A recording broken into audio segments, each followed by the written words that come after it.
Welcome to the May 14th budget study session of the City of Glendale. This would be budget study session number 3. Could we have a roll call, please? Council members: Friedman.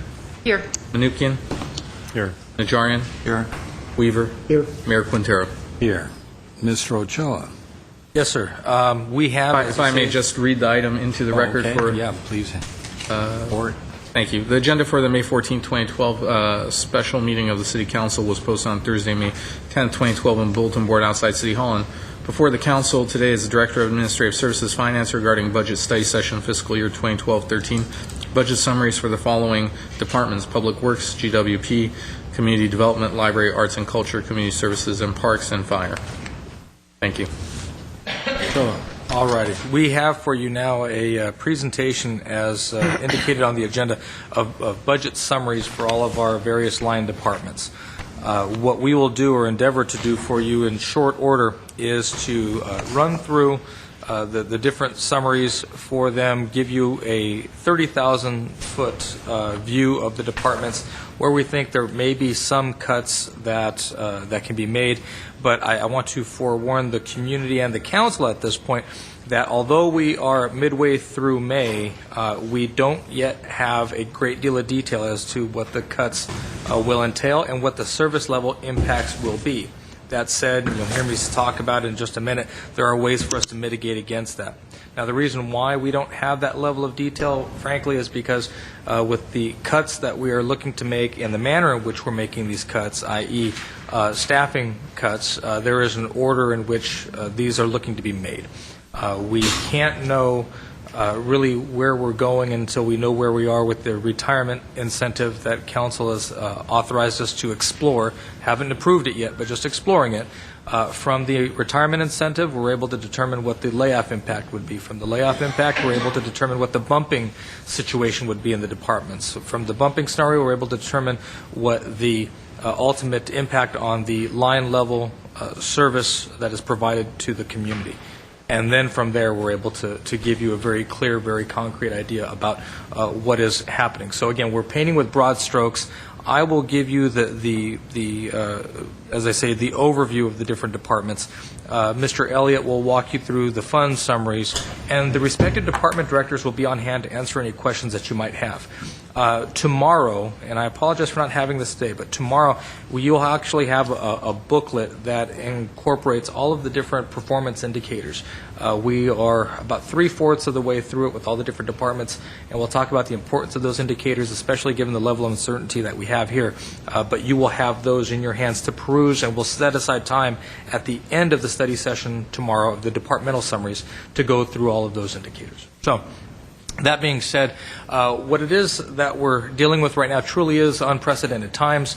You're mixing the economic doldrums of the Great Recession, biggest recession we've had since the Great Depression, along with a fundamental restructuring of government in the state on a par with Prop 13 vis-a-vis the redevelopment dissolution. If you saw the governor's May revise released just this morning, he is talking about pulling $1.2 million from redevelopment agencies, local government, and turning around and giving that to schools, but he's not giving the schools $1.2 million more money. He's actually reducing their Prop 98 allocation by an equivalent amount. So they're basically just playing three-card Monte, and they're using city funds to do it. What we want to be able to look at here is recognizing that there is a tremendous amount of uncertainty in the situation that we're facing. We do have to take stock of the state's takings, the redevelopment dissolution, and also anticipate some of the issues associated with the impacts of losing a great deal of our staffing capacity. Council has directed us to be mindful and be prepared for that worst case scenario. And as we do that, we'll continue to make sure that we are fighting the good fight against what we believe to be some illegal takings. Even though AB 26 was upheld by the Supreme Court, the way that it's being administered by the state, we believe, has a great deal of legal risk for the state of California. Effectively, they are saying that they are going to require us to give them a recognized obligation payment schedule that is stripped down and devoid of any discretionary funding from the local agency, and include only those things that they deem to be warranted, i.e. Debt service payments. Anything else is to be surrendered to the state, and they will reallocate it to the taxing agencies. AB 26 doesn't allow them that kind of discretion and that kind of flexibility. But it's the heavy hand of the state that's telling us if you do not have a ROPS approval letter by the 25th of May, then you will receive no property tax increment from the trust fund between now and December 31st of 2012. If that happens, every city, not just Glendale, but every city that does not play ball effectively with the state is going to default on all of those transactions, on all of those bonds, on all those indentures. That is wholly unacceptable to us, certainly to the holders of those bonds, and to the bond markets. So they are playing rather fast and loose. We need to be prepared for that worst-case scenario, but again, we are ready to fight the good fight. The good thing that you have seen, and you've heard me say repeatedly, ad nauseum almost, is that Glendale is on the right track. You have, over the last several years, done a great job of understanding what your costs of doing business are. Now that you know what the costs of doing business are, the real challenge evolves into what do you do about it? How do you adapt the organization accordingly? And at the end of the day, because we have so cut capital and so drastically cut M&O already, the only thing left to cut is personnel. We are a service organization. That means bodies. That means positions. Two ways to do that: the retirement incentives or the layoffs. And as I equate it here, it's the scalpel versus the chainsaw, because of the problems that we have in our civil service. Not problems, but the idiosyncrasies of our civil service system that we have. At the same time, there is an element in this equation, this economic equation, that has to do with revenue generation. But we have heard the council loud and clear that we need to be very mindful of growing any revenue in ways that is sensitive to the economic condition of businesses and residents. There are a couple of areas, as you know from our last study session, that we're looking at. However, we need to be very sensitive in raising revenue, and certainly we must be focused on economic development to grow new revenue rather than raising fees, charges, and taxes. As I say, the idea for us here is that this is a service organization and we have to cut personnel. Here you see pros and cons of these two basic tracks of reducing personnel costs. On the layoff side, it is more certain, as it were, in terms of targeting a certain amount of money or a certain number of positions to lay off. The problem that we have, as I say, is the bumping, and where you push in one part of the organization, it pushes out a different part of the organization. People can bump across department, across fund, and across bargaining group. That makes for quite a bit of chaos in delivering service. And when you look at the retirement incentives, conversely, it allows us to be a little more strategic in how we reorganize the departments. It allows us to keep that leadership pipeline of folks in the organization that are coming up through the Glendale system, such as it were. And it also gives an opportunity to give some deserved respect and dignity to the folks that have given their career to Glendale. But as I say, there are two issues, and they're a common issue for either scenario, and that's one of timing. Because it takes so long to do the layoff scenarios, we won't know what the ultimate impact is until the commencement of the next fiscal year. And similarly, when we look at the retirement incentives, there's also an issue of timing. That is the common denominator.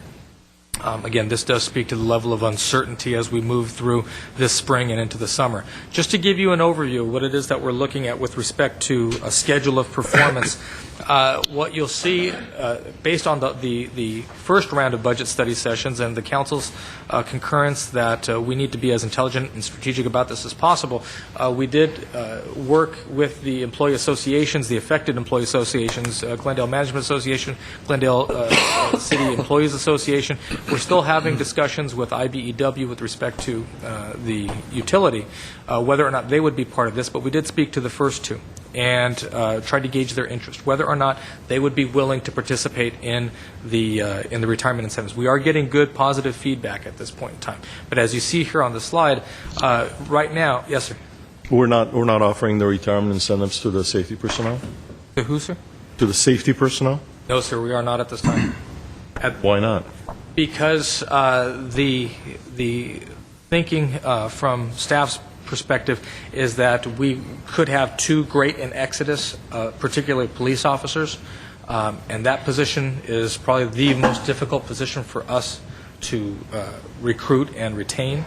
On firefighter, we do have 13 remaining firefighter positions that we could incent to take the early retirement, early such as it is under the way it's being offered.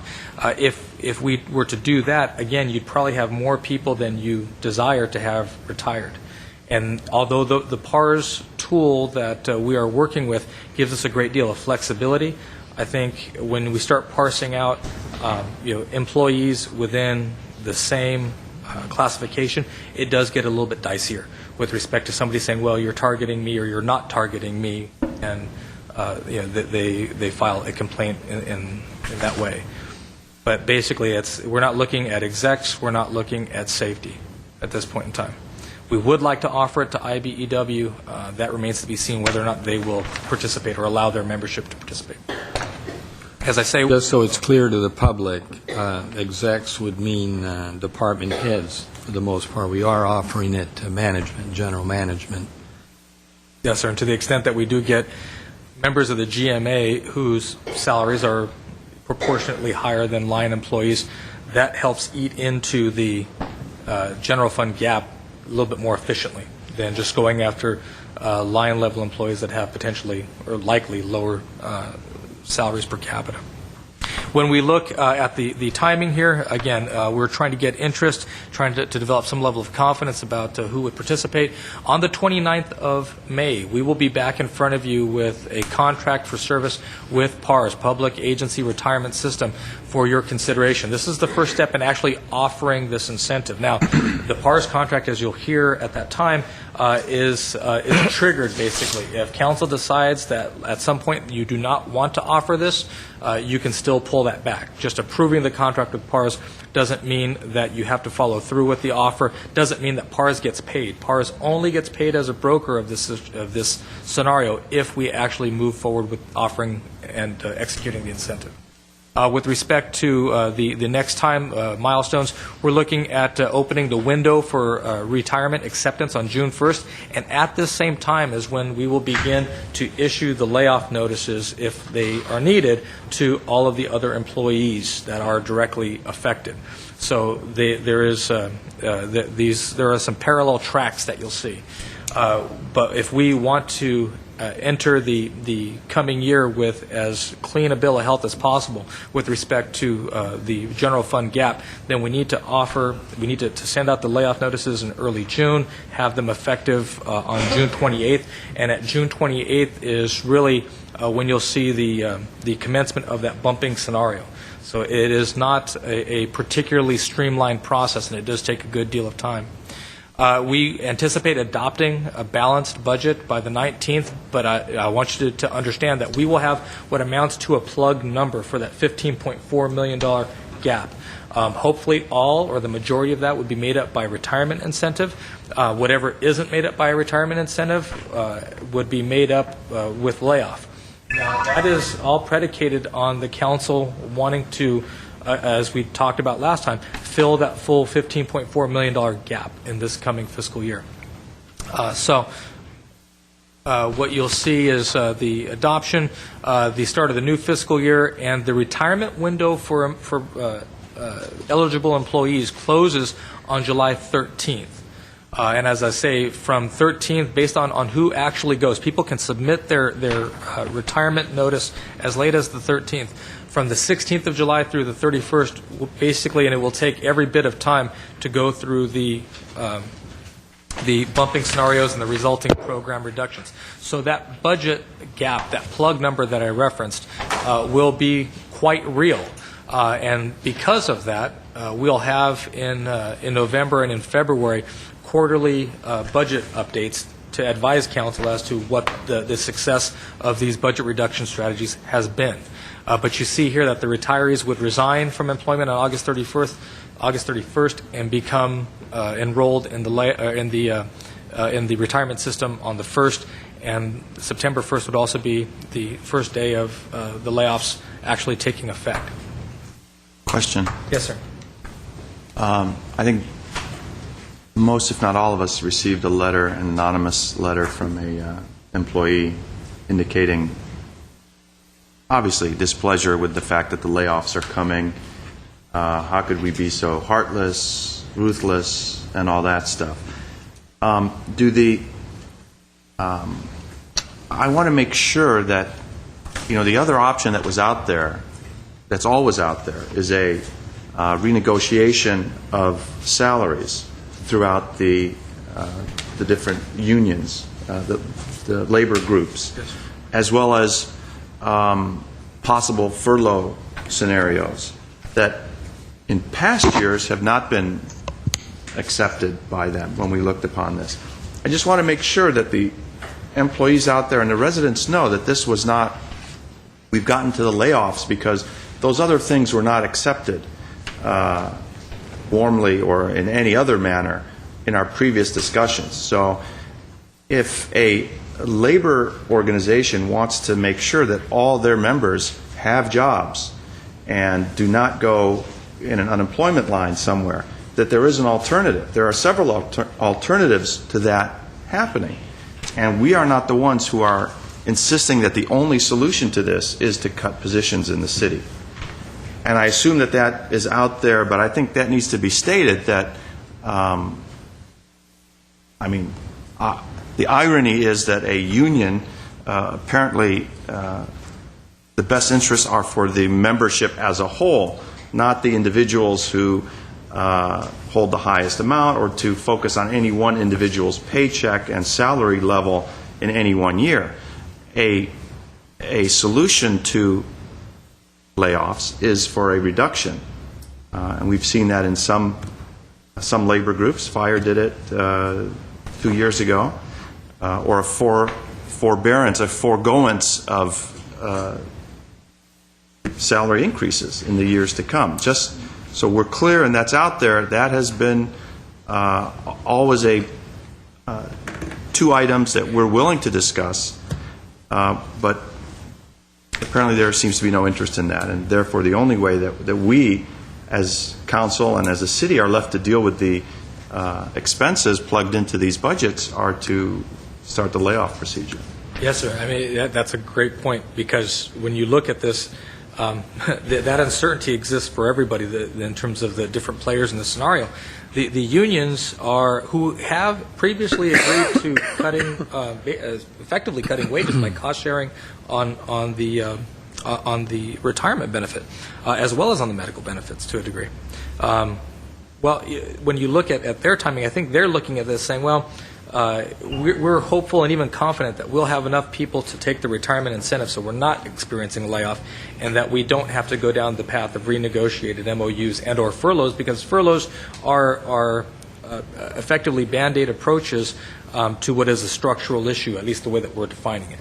So your point is very well taken, that we're all kind of in this boat together, and I think to the extent that GCA and GMA certainly are talking to their members, I know I've talked to membership, I've talked to their boards, all together, small groups, large groups, and everyone seems to be saying the same thing. People, there's an element of fear, obviously, as you point out, and if somebody feels that they're maybe less tenured and more likely to be laid off, I think that speaks to the frustration that was in that anonymous letter. That's a very, very valid point.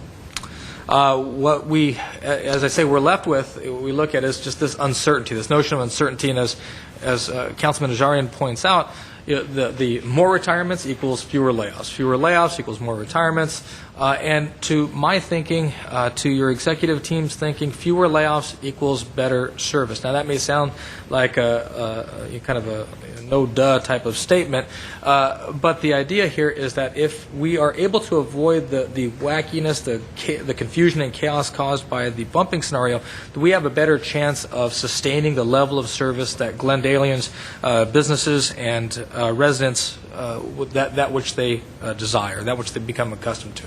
So, the idea here is to allow departments to restructure, and they will need to be restructured, and that does impact the level of service. And I've heard council for the last couple of sessions in both here in this chambers as well as individually, as you've called. What does that mean to my level of service? What is it that we can say to folks? And I wish I could tell you with certainty, but we just don't know at this time until we know what the departments are going to look like. Our challenge is really to minimize the negative impact on the change of level of service. We will get this information underway, but there's ways to kind of mitigate this particular conundrum and fill out the edges of what this challenge truly is. So with that thinking, when we look at a budget for the coming fiscal year, it's kind of a two-year budget. We will spend a good deal of time in 12-13, the first half of 12-13, whether it's through layoffs or retirement incentives, actually physically restructuring the departments and delivering services in new ways. And that leaves the second half of the year and certainly the coming fiscal year to evaluate what it is that's going on. Our mantra, OEM, operate, evaluate, modulate. Figure out what works, what doesn't work. What's that mantra again? OEM, operate, evaluate, modulate. That's different than the see, think. You think, no, that's a different one. I'm full of them, yeah. See, think, no, AMD, and OEM. I'll tell you what, we're all going to get matching tattoos. But that, it's... Sounds like a cult. We don't wear the same jogging suit, I can assure you. But the idea here is that we operate programs. What we have not generally done a very good job on, local government as a whole, is evaluate those operations in real and strategic ways, and then make adjustments based on those evaluations. We do things and operate programs because a contingency or a constituency is developed around it, as opposed to the highest bang for the buck, as it were, in a community. And so we need to make sure we're disciplined in that way. With that type of framework for what it is that we do for the community, I think we have a better chance of ensuring that we do have value for the taxpayer. And really, that's what it is that we're talking about here. If council sets the edge of this discussion by establishing what the priorities are and approving a budget, what we are aiming to do is to begin with those priorities and then embark on and commit to some strategic goals that are essential to the definition of success in the coming fiscal year. And when we look at those goals at that higher strategic level, we also need to figure out if our tactics are working, and those are the key performance indicators. So if we combine your vision and your priorities with the goals that the departments know that they need to achieve and will be held accountable for, and then understanding what the key performance indicators are so we understand what the impacts are on the ground, well, then we can capitalize on that value proposition for Glendale. So here are those priorities. Now, we've taken one additional priority, as you see at the bottom there, from City Council based on our previous study sessions, but the other 8 have not changed. Informed and engaged community, making sure that people understand what is happening here at this dais and are engaged in those decisions, that we're safe and we're healthy, we're economically vibrant, and we exercise fiscal responsibility. It's balanced and fair housing, quality housing in the community, community services and facilities that are really the envy of this part of the region, certainly. Infrastructure, mobility, arts and culture, sustainability, and the last one, exceptional customer service and professionalism. Is it in priority order? No, sir. These are just up there. Because for me, the last one is almost at the top of my pile. And it's really at the council's pleasure. However you would like to order them, add, subtract. We've talked about this before. Sustainability of what? Environmental sustainability, our environmental focus. Yeah. And maybe that's actually a good thought. What we can do is go through and add kind of contextual statements onto these so everyone really gets the idea about what a single word might mean. Yeah. But as we look at professionalism and customer service, exceptional customer service to me is basically empathy and respect. If you were on the other side of the counter, how would you want to be treated? How would you want someone to help you solve your issues, solve your problems? And you want them to be professional, ethical, and the highest standard. Why is economic vibrancy and fiscal responsibility on the same line? To me, they mean two different things. They are two sides of an equation, certainly. But this is the kind of feedback that we need. If council so chooses, we would break those apart and have them stand alone. Economic development, economic vibrancy really is a policy area unto itself. You're absolutely right. We can certainly do that. And this is not your only bite at the apple still. I mean, we have, as I said, we'll be going through the budget. We anticipate adopting a budget, or at least bringing you a budget on the 19th of June, but having all the detail well before that. So please give me that kind of feedback, because as you see at the bottom, council sets the tone. Council sets the vision and the policy. I can't say that enough. What the 5 of you want to achieve is ultimately what translates across all of our departments out on the street. What about the strategic goals? I mean, if the priorities are kind of, again, the overarching themes of what it is that we achieve. The goals really, as I say, help us determine what success is, define success. And the personal accountability from your executive management team, really, it goes along that second bullet point. You know, a department director cannot stand in front of you and say, I have had a successful year, if after we've both agreed to what those strategic goals are, they don't hit those goals. We have to have that level of accountability. These are endeavors that basically change the way that we do business. We have a set way of doing business, and we are going to expand that, use technology. We're going to deliver a service a different way. We're going to experiment. We're going to evaluate and determine if we need to change the way we do business. You'll see all of that played out in the course of these presentations. But the idea is to actually, we start defining and chiseling away at what it is that we're trying to achieve, especially considering the level of uncertainty that we have in this particular scenario.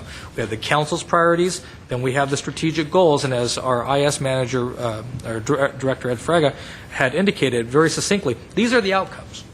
This is what we hope to achieve under the tent of those priorities that the council establishes. And then finally, we look at what the key performance indicators are. This is the tactics. This tells us, as Ed would also point out, these are the outputs. We take different slices at all the different things that we do and measure them in different ways, trying very much to triangulate on what it is that we are looking to achieve, and using indicators that are smart, that they have to have something.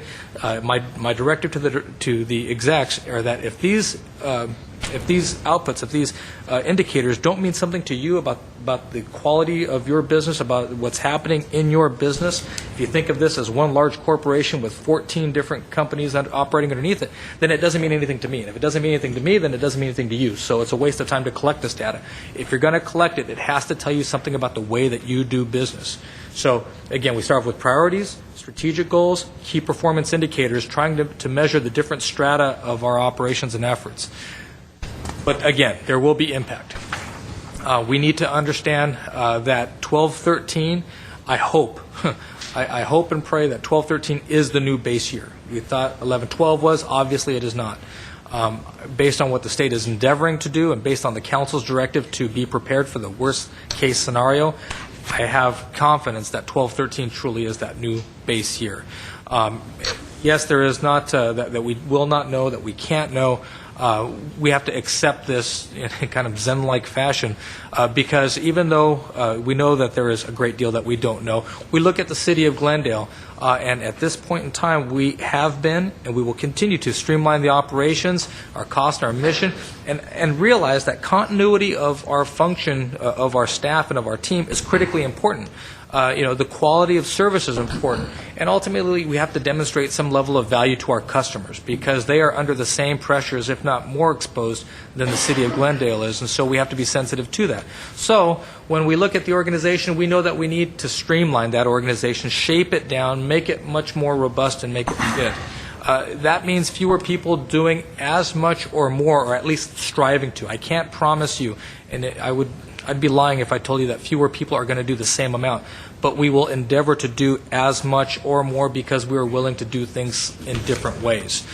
We will have a more diffuse, decentralized chain of authority, and that means that we need the vision from the City Council, and we also need these high-quality and ethical professionals to administer our programs. And at the end of the day, be able to communicate back and forth with the community about what it is that we're doing and how we're doing it and what progress that we're making. So these key performance indicators have to be published on a quarterly basis, have to be in front of the council, have to be available to the community to get that kind of feedback because ultimately we're changing what the city of Glendale is. And at the same time, we need to be looking over both shoulders at who's coming, not only the competition who's coming up behind us, but at the same time to see how we're doing juxtaposed to other cities that are similar to us or in our same neck of the woods. We don't have a stock ticker. We don't have a price beyond, I guess you could argue, our property values, but those change with glacier-like speed oftentimes, or at least not glacier-like, but over a period of years, not something day-to-day, hour-to-hour, certainly not year-to-year, but we can look at other cities and see how we compare as a value proposition. This chart, for example, this will be one of the things that you'll be able to see in the dashboard that we present to you in the coming year.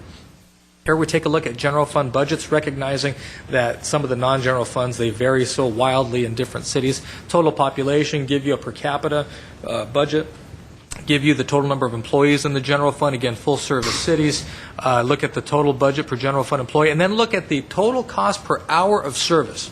If you figure that we have 997.66 employees in the general fund, and they work, an average work year is 2,080 hours. This starts to give you an idea about what that cost per hour is, $82 an hour.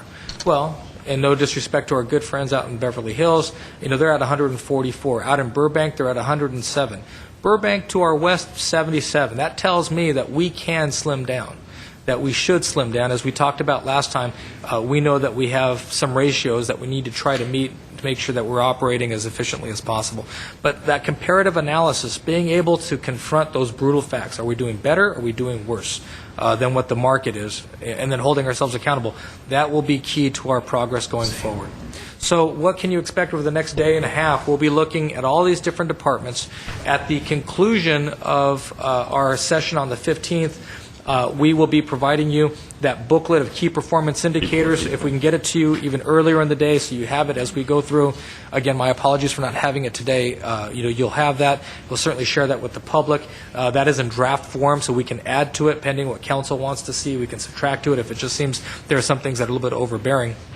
But you get the idea that we'll be looking at all of these different factors, and at the May 15th, on the wrap-up after management services, we'll also be circling back to council on those items that we have put in the parking lot, such as it were, things that council wants to know more about, has evinced an interest in, and we'll be able to make some quick presentations to you to make sure, again, we understand where it is that you want us to be. If we need to have a third study session, which it looks as though we will try to incorporate that into your normal flow of business on the 22nd, but again, our goal is to focus on a June 19th budget adoption. So, with that said, I'll run through the what we call the dashboard for the different departments.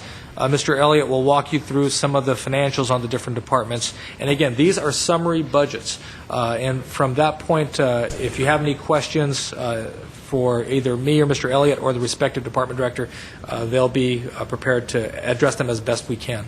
So this is the dashboard that, yes, sir. Any questions? When is the public hearing on the budget? The week before the 19th? Or by adoption, do you mean the 19th for the public hearing?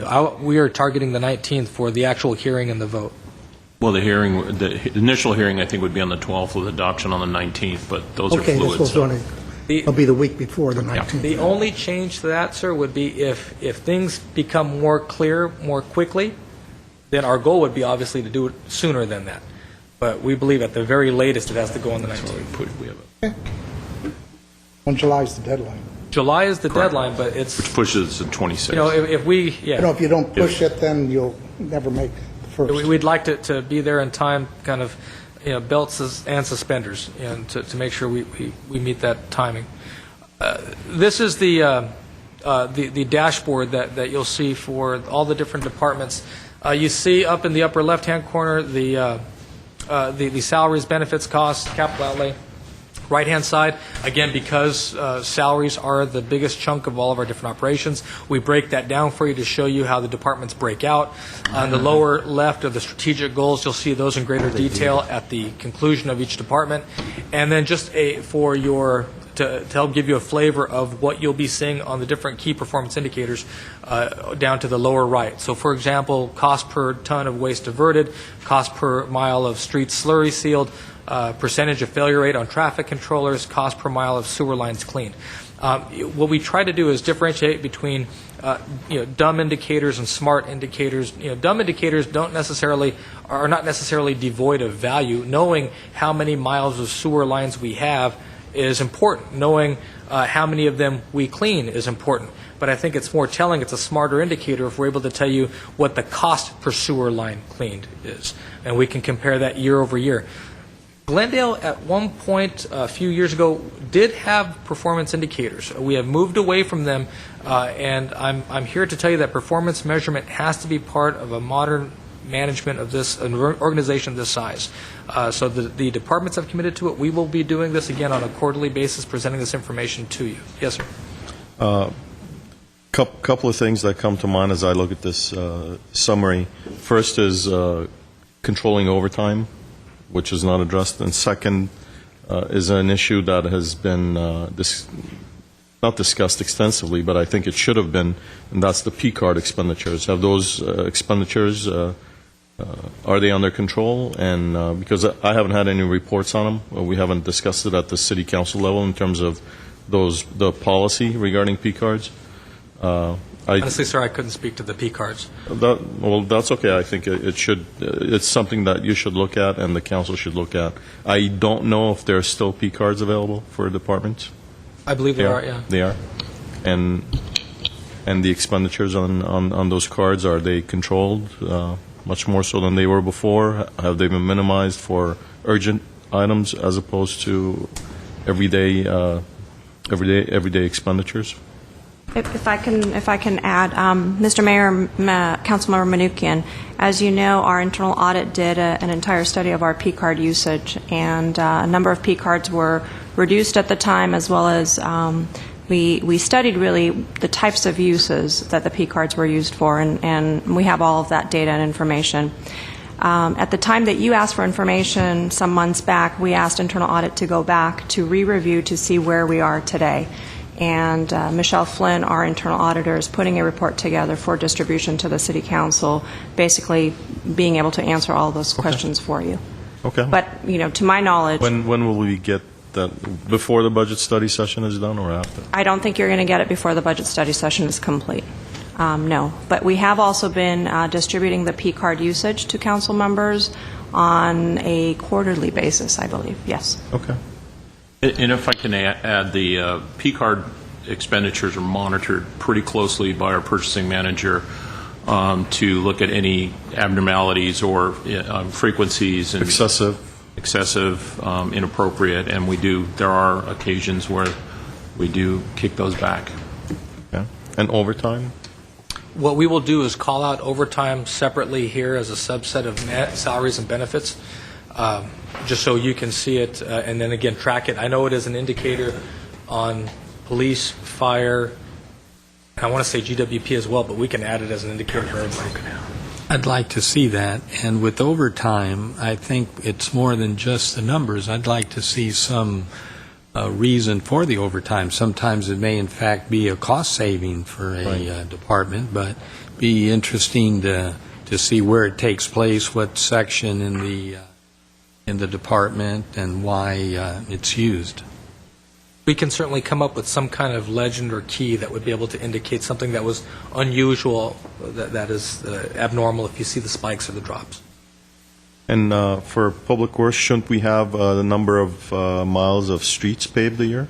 Would that be in? Absolutely. Again, I don't know. I'm asking the director. Would that be an indicator that is, although it's not, you don't have miles and miles of streets that you pave due to the shortage in funds. However, I think it would be interesting for the community as well to know how many miles of streets we are repaving annually. Yes, Mr. Mayor, Councilmember Manukian, that is one of the statistics, and I think Mr. Ochoa alluded to that, is you'll see a long list. Okay, some of so them, it's not just this that. This is just a snapshot. Okay. All right. Just a snapshot. We have a list, and some of them include costs, some of them include straight production. So.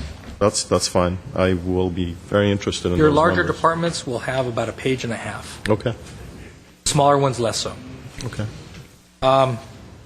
Yes, so we can call those out, and we'll add that discussion in. So at this point, I will turn it over to Mr. Elliott. He'll walk you through the financials and to the next slide and going from there. Thank you, Scott.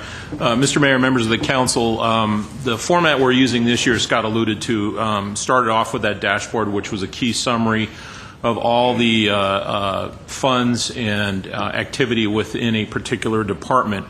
What we now have is kind of the breakdown of all the funds, and then from that we'll break it down even further into the components of what make the budget up of each of those funds, and then we'll do a summary at the end as we get through. Public Works is a large operation, has a lot of funds, so let me walk you through. There's 3 slides in Public Works for all the various funds. Obviously, they're a large component in the general fund. You can see the comparative from the 11-12 adopted budget with some reductions for their 12-13 budget in the general fund, and the percent or the dollar reduction and the percent reduction. That gives you a little bit of comparison at the fund level for the various components of the Public Works Department. Local Transit, Fund 250, we have closed out effective 11-12, and the reason why is we split that activity into multiple funds, and we'll get into that. We've noted it down in the lower portion here. It became too difficult to have all our Prop A, Prop C, and some other revenue going to one fund because of the audit requirements that we have ongoing from the county to try and go back and separate those during audit time. So we've made a clean break, and we've put those all on their own specific funds for 12-13 going forward. It just makes it easier to go through. Continuing on the list of funds, and again, this is the summary. We'll get into the components of salary and benefits, M&O, and capital outlay. Air quality improvement, decrease this year. Special grant fund, no activity at this point. San Fernando Landscaping District, to account for the landscaping down on San Fernando Road. Same budget as last year. Measure R transportation, we had a large budget last year. We don't have any appropriation scheduled for this year. Why is that? For that component. At this point, and I'll defer to Mr. Zurn, but we're trying to accumulate funds much the way we did with this particular outlay of cash to build projects for larger projects. Mr. Mayor, Councilmember Najarian, you may recall last year we had several study sessions to talk about the transit fund and restructuring the Beeline operation. We had some fare increases, we had some service reductions. One of the components of that is we transferred a certain amount of Measure R money into the transit fund to help especially with matching funds for bus purchases. So that was a one-time infusion of cash, so we don't plan on doing that again. So now we'll begin to accrue that money, as Mr. Ochoa alluded to, because I think I've mentioned here before, that money is pretty much as unrestricted. When I say that, it is not restricted the same way Prop A and C is. We can use it for straight road building, like gas tax money. There was a point in time, and I'm certainly not over that thought, that gas tax could go away. Who knows what would happen up north? And this would be, if I can put together some level of a war chest, this would be where I would then have to lean on to do basic road maintenance. But that's the difference in the allocation, is we gave a cash infusion to the transit fund to help especially with the capital purchases. Okay, this is the amount. We came in with a big check and did all that. Correct, Mr. Najarian. We make approximately $2 million a year.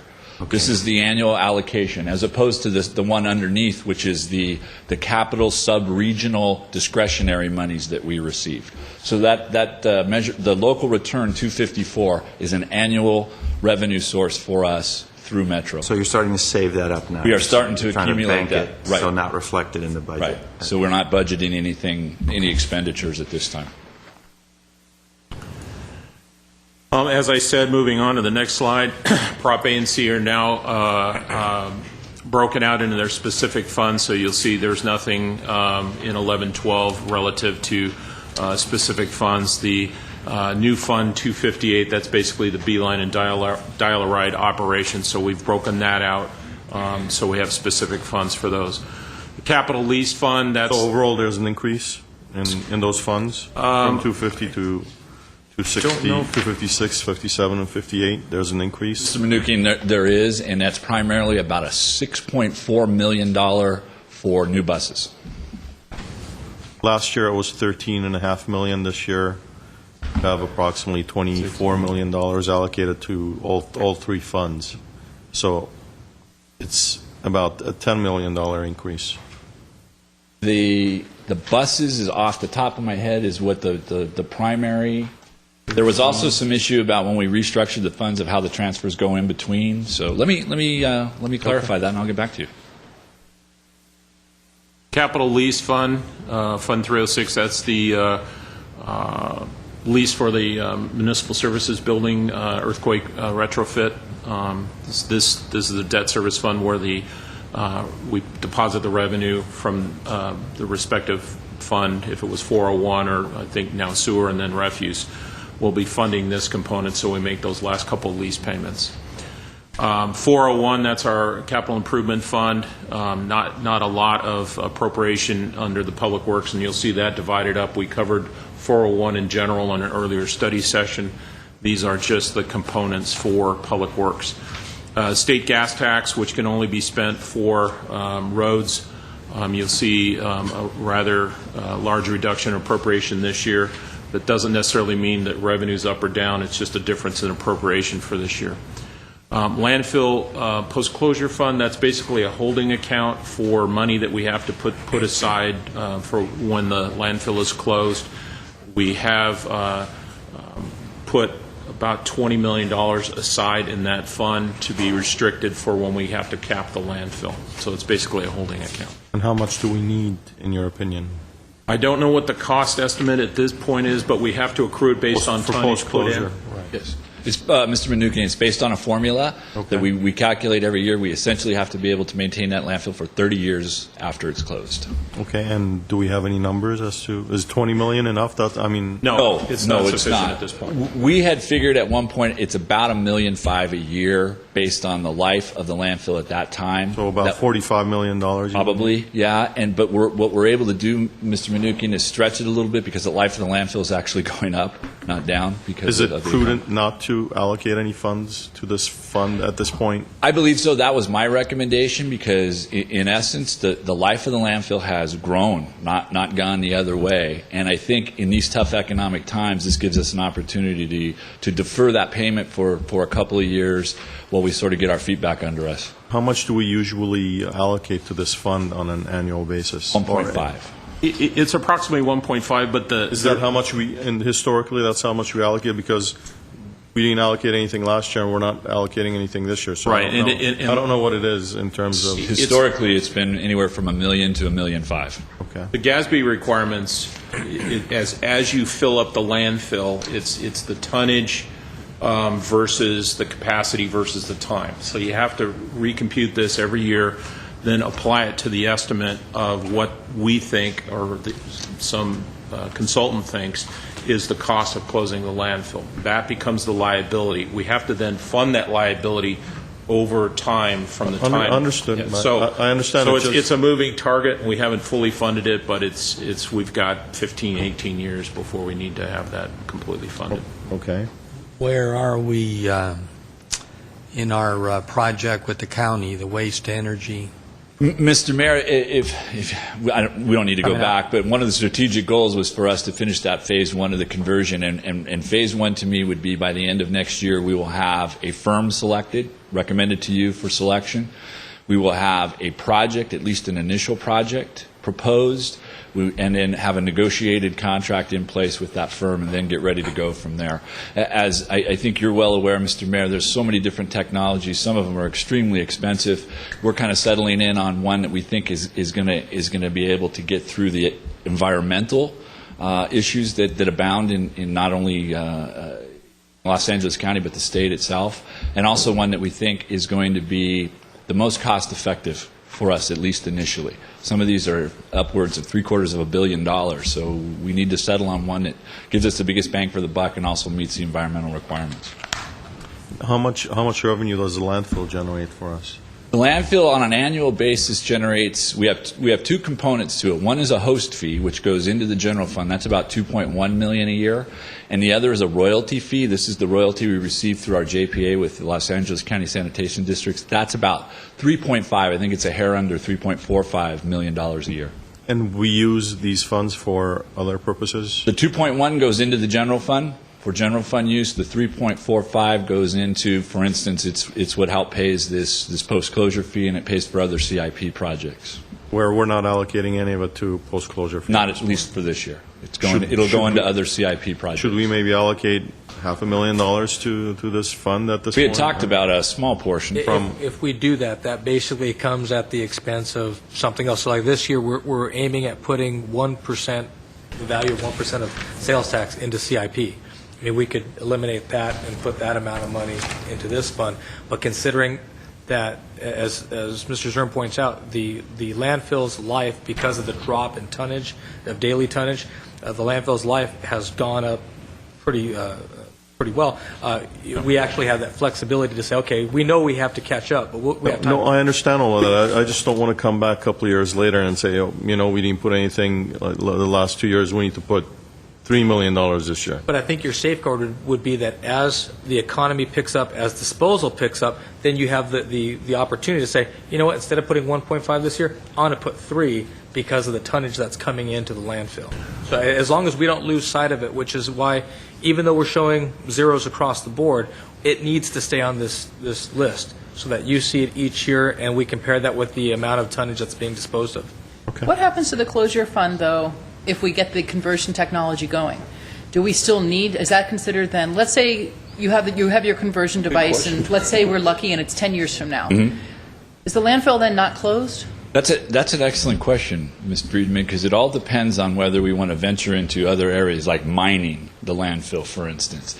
If we were to come up with some transformation project where we could actually use the existing tonnage that's in place as fuel for this project, well, then we would keep it open and we would continue to just recycle that. Yeah, and I think that's a good argument for, as much as I think Mr. Manoukian has a very valid concern for not at this point paying in this year, because if the conversion technology, if we're really serious and we move forward with that, it really changes the whole equation and the whole dynamics of that fund. Correct. Absolutely. The other option, which I think is where we maybe end up going, is a technology called anaerobic digestion, which takes the organic waste, and so you'll still have a large, not such a large component. Organic waste probably is close to 2/3 of what our waste stream is. So we'd still keep the landfill open for a very small amount of residual waste that doesn't go through the process. So in that case, but we'd be putting a lot less tonnage into the actual landfill and converting most of it through the AD process. I hate to get off on the subject. Oh, no. I assume that the funds in the closure fund couldn't be used for any of that technology, correct? They cannot. That is right. correct. Okay. It Just wanted can to only make be sure. used for one thing. At least at this point. At least. Until the state changes their mind. That's absolutely true. Continue on with the Public Works Summary, the last page of the Public Works Summary. We've got the parking fund. Obviously, controls the parking revenues within the city. The appropriation's down a little bit from last year.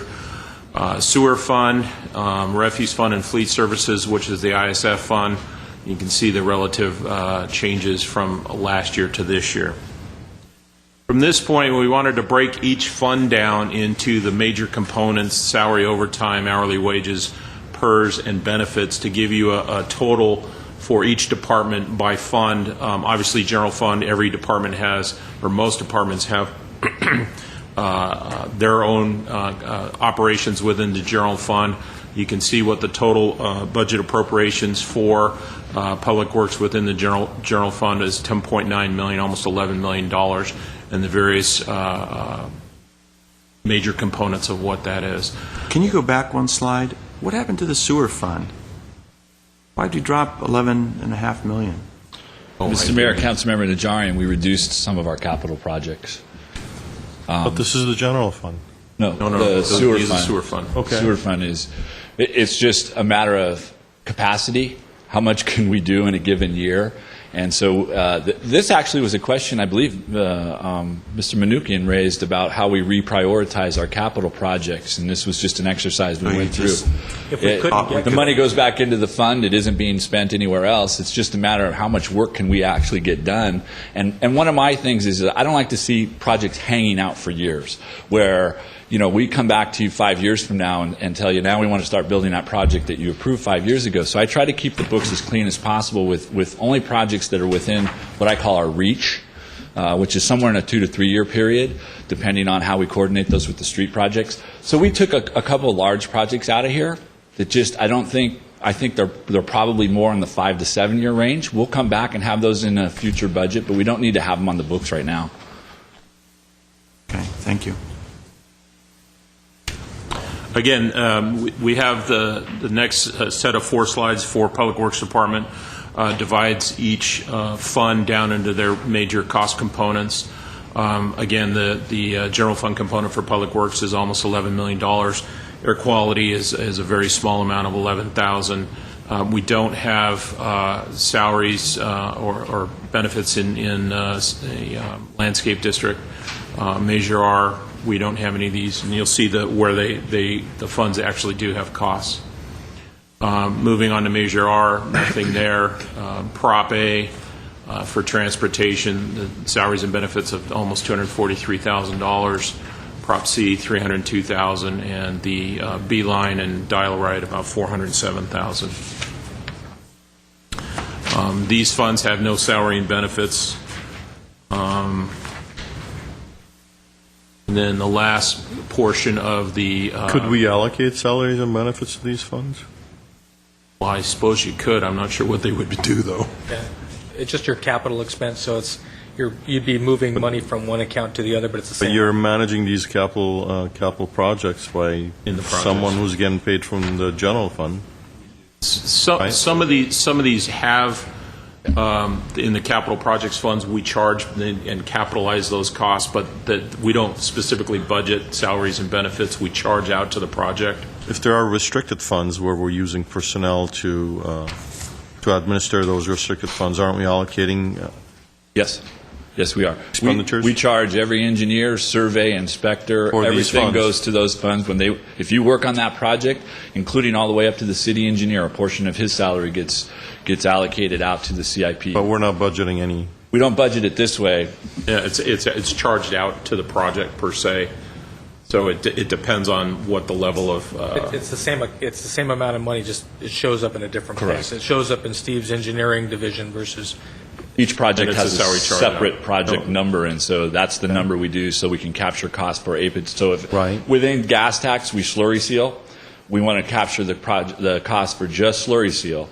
So we set up a separate account, and then everybody charges to that Do we pay for it out of those funds? out of these funds here. Yes. Moving on to the enterprise funds, you can see the salary and benefits for the parking fund, as well as the sewer fund, the refuse fund, and the fleet management fund. These three first ones are enterprise funds. The fleet management 601 is the internal service fund. That's the garage operation citywide that services all the vehicles. So moving on to that, we've now broken down, you've seen the total funds, total by fund, the salary and benefits by funds. Here's the M&O transfers and capital by fund. So moving back through the funds again, you see general fund has M&O. Shouldn't you have had a total for the department? A column that says total salaries and benefits for all the funds? Or, Well, we show you on that first dashboard slide everything in the. okay, is that the Yes. totals? Okay. Yeah, there was totals there, and then we'll Okay. salary benefits. Okay, moving on again to the M&O transfers and capital for the Public Works Department. There's 4 slides showing all the various components for M&O for obviously the $8 million in general fund, and then moving on through some of the special revenue funds and transit funds and the various appropriations for M&O capital outlay, capital improvements, and transfers out. You see the transfer utility fund. That's basically the beeline and dial right operation. Those are rather large charges based off the operations there. And then the capital outlay is the bus purchases, primarily. $6 million? Yes. Aren't our buses relatively new? Mr. Mayor, Councilmember Manukian, we are on the final phase of going through and replacing I believe it's 11 oldest buses, which are in excess of 10 years old. So kind of the way that we've been fortunate enough to get the grant funding is it's a pretty regular cycle. We may go a couple of years without a bus purchase, but we're going to have to come back and do somewhere in the 3 to 7 neighborhood on a regular basis, just how the money flowed in the first time. Sorry, that's a tough one. And how we made the purchases originally. And then generally speaking, we rotate these buses pretty evenly. We put them back into a spare status for a short period of time. but they generally get the same amount of miles, so that cycle continues. This happens to be a rather large cycle. We had one last year as well. I'm hoping next year will be much smaller. How much was it last year? I believe it was somewhere in that. I thought it was $10 million. And we really, just so I can emphasize, we live on grant funding for our bus purchases. We have been using Prop A and C money primarily as the matching component. We've been very successful primarily through the MTA in getting grants to purchase the buses. Congressman Schiff has also been very, very helpful in getting us. Any grants to cover these allocations? There is a grant included in that, so I'm not sure on the accounting. I have to go back and take a look at it, but there is a grant that's included. Virtually every bus purchase we have, Mr. Manukian, has a grant component.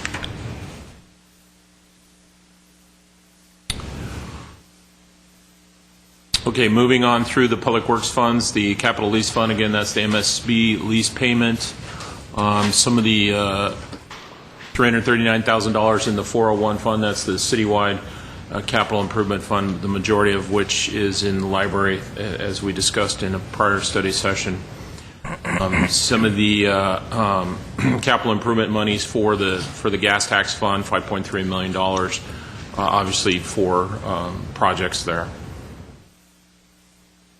Going to the parking fund, the M&O transfers out for that fund for a total of almost $7.7 million.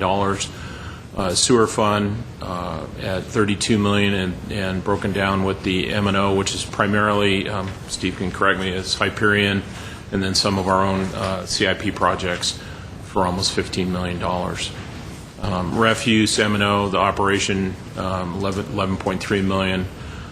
And for a total of 14.6, and then the fleet operations with $10.4 million.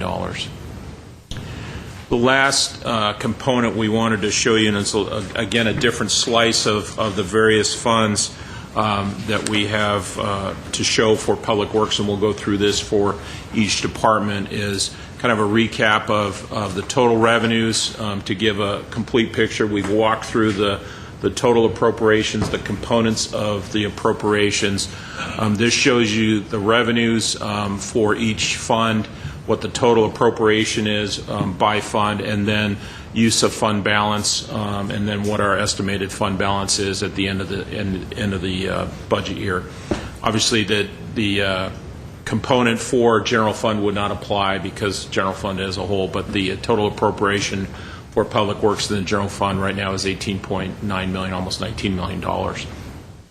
In the Air Quality Improvement Fund, the total revenues against total appropriations for a net surplus of about $161,000, which would add to the total fund balance, estimated fund balance for the year. San Fernando Landscaping is just basically what we charged to the folks in the assessment district and against the appropriation. And then some of the costs involved with that operation still have a positive estimated fund balance. Measure R, the same thing, basically $2 million estimated revenues against no appropriations at this time, and then we've got estimated fund balance of about $3 million at the end of 12/13. Do we have to spend that money at a certain date? Is there any rules about Measure R funds and how we can accumulate it? Just out of curiosity. Yeah, Mr. Mayor, Councilmember Friedman, all AC and Measure R have an expenditure timeline on them. We've never had any problem spending the money within the time frame that we were supposed to. So we keep an eye on that, I'm yes, sure. absolutely, absolutely. And so does Metro. They keep an eye on it for us as well and They give us audit us frequently. Quick heads up. And their auditors will bring that up as well on the annual audits that they do.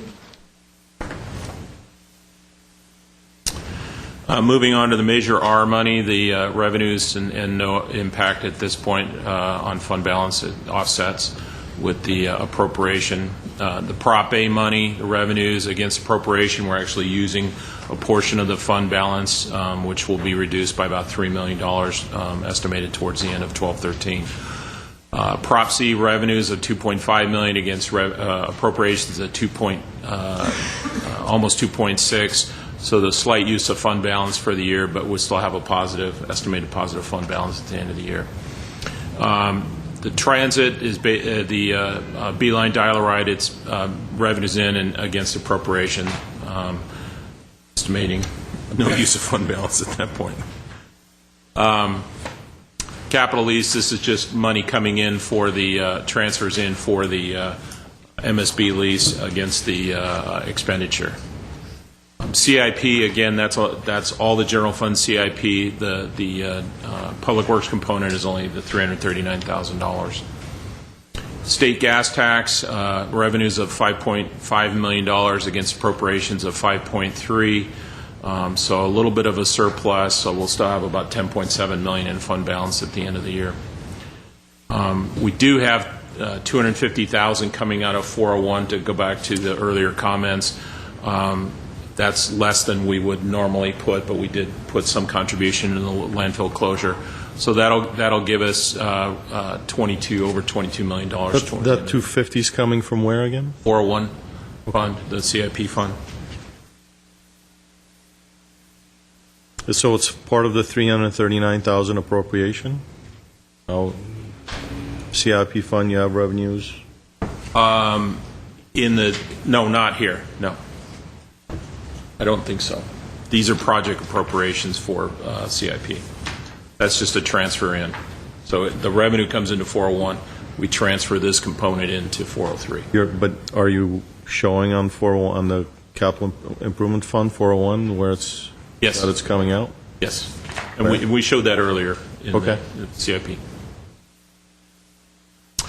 Moving on to the enterprise fund and internal service funds. This has a little twist because of the enterprise or proprietary nature of these funds. So you'll see the revenues for all these funds against the appropriation. And we've got an extra line on here, an add asset capitalization. And what does that mean? So for example, in the revenues in the sewer fund of $15 million, they have $34 million in appropriations. The reality is a lot of that turns into assets. So it's basically exchanging the cash for an asset. So it's not necessarily an expense on the books. So we have to pull that out so that the net use of fund balance is reduced dramatically in terms of an expenditure basis. So towards the beginning fund balance is about $217 million in sewer. You'll have an estimating ending fund balance of about $212. So you actually use some cash to put into some assets. And that goes the same for refuse fund. We've got estimated asset capitalization of about $2.2 million. And within the fleet fund, those are likely vehicle purchases of $850,000. So that gives you hopefully a better guesstimate of what the ending fund balance will be for the enterprise or proprietary type funds as we move forward. We have an estimated ending fund balance of $212 million in the sewer fund? Correct. So half the reserves are sewer fund, is that what you're saying? Well, bear in mind, this is almost... Cash balance. That's not cash. That's almost all fixed assets. Okay. That's the equity portion of the fixed assets. All right. We did, I don't know if you want to... I'll take it back at this point. What you'll see for each one of the departments is a breakdown, both in terms of how their staff are shotgunned out over general fund and all other funds. General fund on the left, all other funds in the middle, and then what the total cum numbers are on the right-hand side. And so you see that we have the one executive, 36 managers and supervisors in the Department of Public Works. I'll draw your attention to this number here, 323.15 for the 100% of employees that we have. This number is, at the end of the day, the number that we're watching across all of our different departments as it relates to the retirement incentive or to the layoff. So you will see how this number will fluctuate based on who wants to accept that incentive. But here you see that it's a streamlined department, nearly 80% in the line, in a good span of supervision and control, less than 15% up here. It's something that we shoot for, again, depending on whatever the unique circumstances are with the departments. It will not look like this for some of our other departments just by the sheer nature of their business. But, yes, sir. No, you can. Well, I was going to ask how. I can understand how you end up with 16.5 individuals or FTE and 255.25, but how do you end up with 36.4? A function of where they might be split on other funds. Yeah, but overall, if you're looking at the overall Public Works Department, there are people who are allocated to other departments as well, and in 10-minute increments or increments or something. How are you getting 36.4 individuals? Mr. Mayor, Councilmember Manukian, we What's have... a point four? We Can you have... point them out? Well, they're not in the room, but I can tell you exactly where they are. Those two columns. 'Cause we have two employees... I know, but how do you get Split 'em, I guess. 16.65 We have in parts... personnel? portions of the salary of two employees who work in neighborhood services who are assigned to, who in essence we hire to clean our bus stops. So they're allocated, a portion of their salary is allocated to the transit fund because they do bus stop maintenance for us. The reason we do that is that proved to be a cheaper method than contracting out when we were looking at it at the time. Another example is we pay a small portion of Lieutenant Steve Robertson's salary. He's in charge of parking enforcement. So he manages the parking enforcement operation. So out of the parking fund, we pay a small portion of his salary. And it's like a 0.4, I can't remember right off the top of my head. But that's in essence, those three positions are getting you the kind of wacky 0.15 you've got there at the end, and again up to 36.4. Okay. And so you see, transitioning into strategic goals, these are the things that Steve and his team are going to be held accountable for on that higher arching plane. Certainly all the targeted KPI that you'll see in the coming days and weeks and months, but on the big projects, the things that define success, we're talking about the conversion project that was discussed at length, the multitude of capital improvement projects that we're referencing. But again, I think the key here is 45-day targets and 2.5 cost target, respectively. We're calling out specifically based on the uniqueness. What do you mean by that, 45 days and 2.5%? That the project will be delivered within 45 days of the schedule of performance that's brought to the City Council when the contract's awarded, and with 2.5% variation on price. So you're going to complete a $35 million project in 45 days? Is that what you're There'll doing? be several different projects underneath that $35 million cap. But if we tell you it's going to take It's not just one project. It's not just one project. I was going to say, I'll bet some money you can't. Got to lay odds. This will be all of the different projects. If there's 4 projects, each one will be done Within 45 within days. 45 days of the target date. Within And 2.5% 2.5% of the cost of estimate. variation. That's his target. That's his challenge. Okay. And same we look at Chevy Chase wastewater conveyance system. That's a big deal for us that we need to get that done. Same thing with Brand Library and Arts Center. That is a big project being managed through Public Works. The road diet is something that we have to have back, evaluate those results, that OEM, evaluate those results, get the pilot project back in front of the City Council and get direction from that. The transition of all of our park building maintenance from Community Services and Parks over to Public Works. We're consolidating, so it's a little more efficient how we do our facilities maintenance, and even do a study through IA whether or not we can consolidate the maintenance functions into Public Works. That's the next step or next leg in that discussion. And then last, reducing liability and workers' comp claims and costs year over year. So when we look, as a summary, what the Public Works Department is endeavoring to do now, again, we're focused on looking at what those program reductions could be, and by program, I mean people. We're looking at $2.3 million to almost $2.4 million at this point in time. This number may very well go up. It may need to go up, but at this point, based on what we know, from the retirement incentives and what we think by way of layoffs, this is the number that we're focused on for the coming fiscal year. Again, this number will change as we go. Now, before we get into water and power, I know because of the state or the May revise, the governor also had some comments regarding Cal-EMA, and fire needs to get to a conference call. So we're going to have Fire Chief Scoggins' folks come up.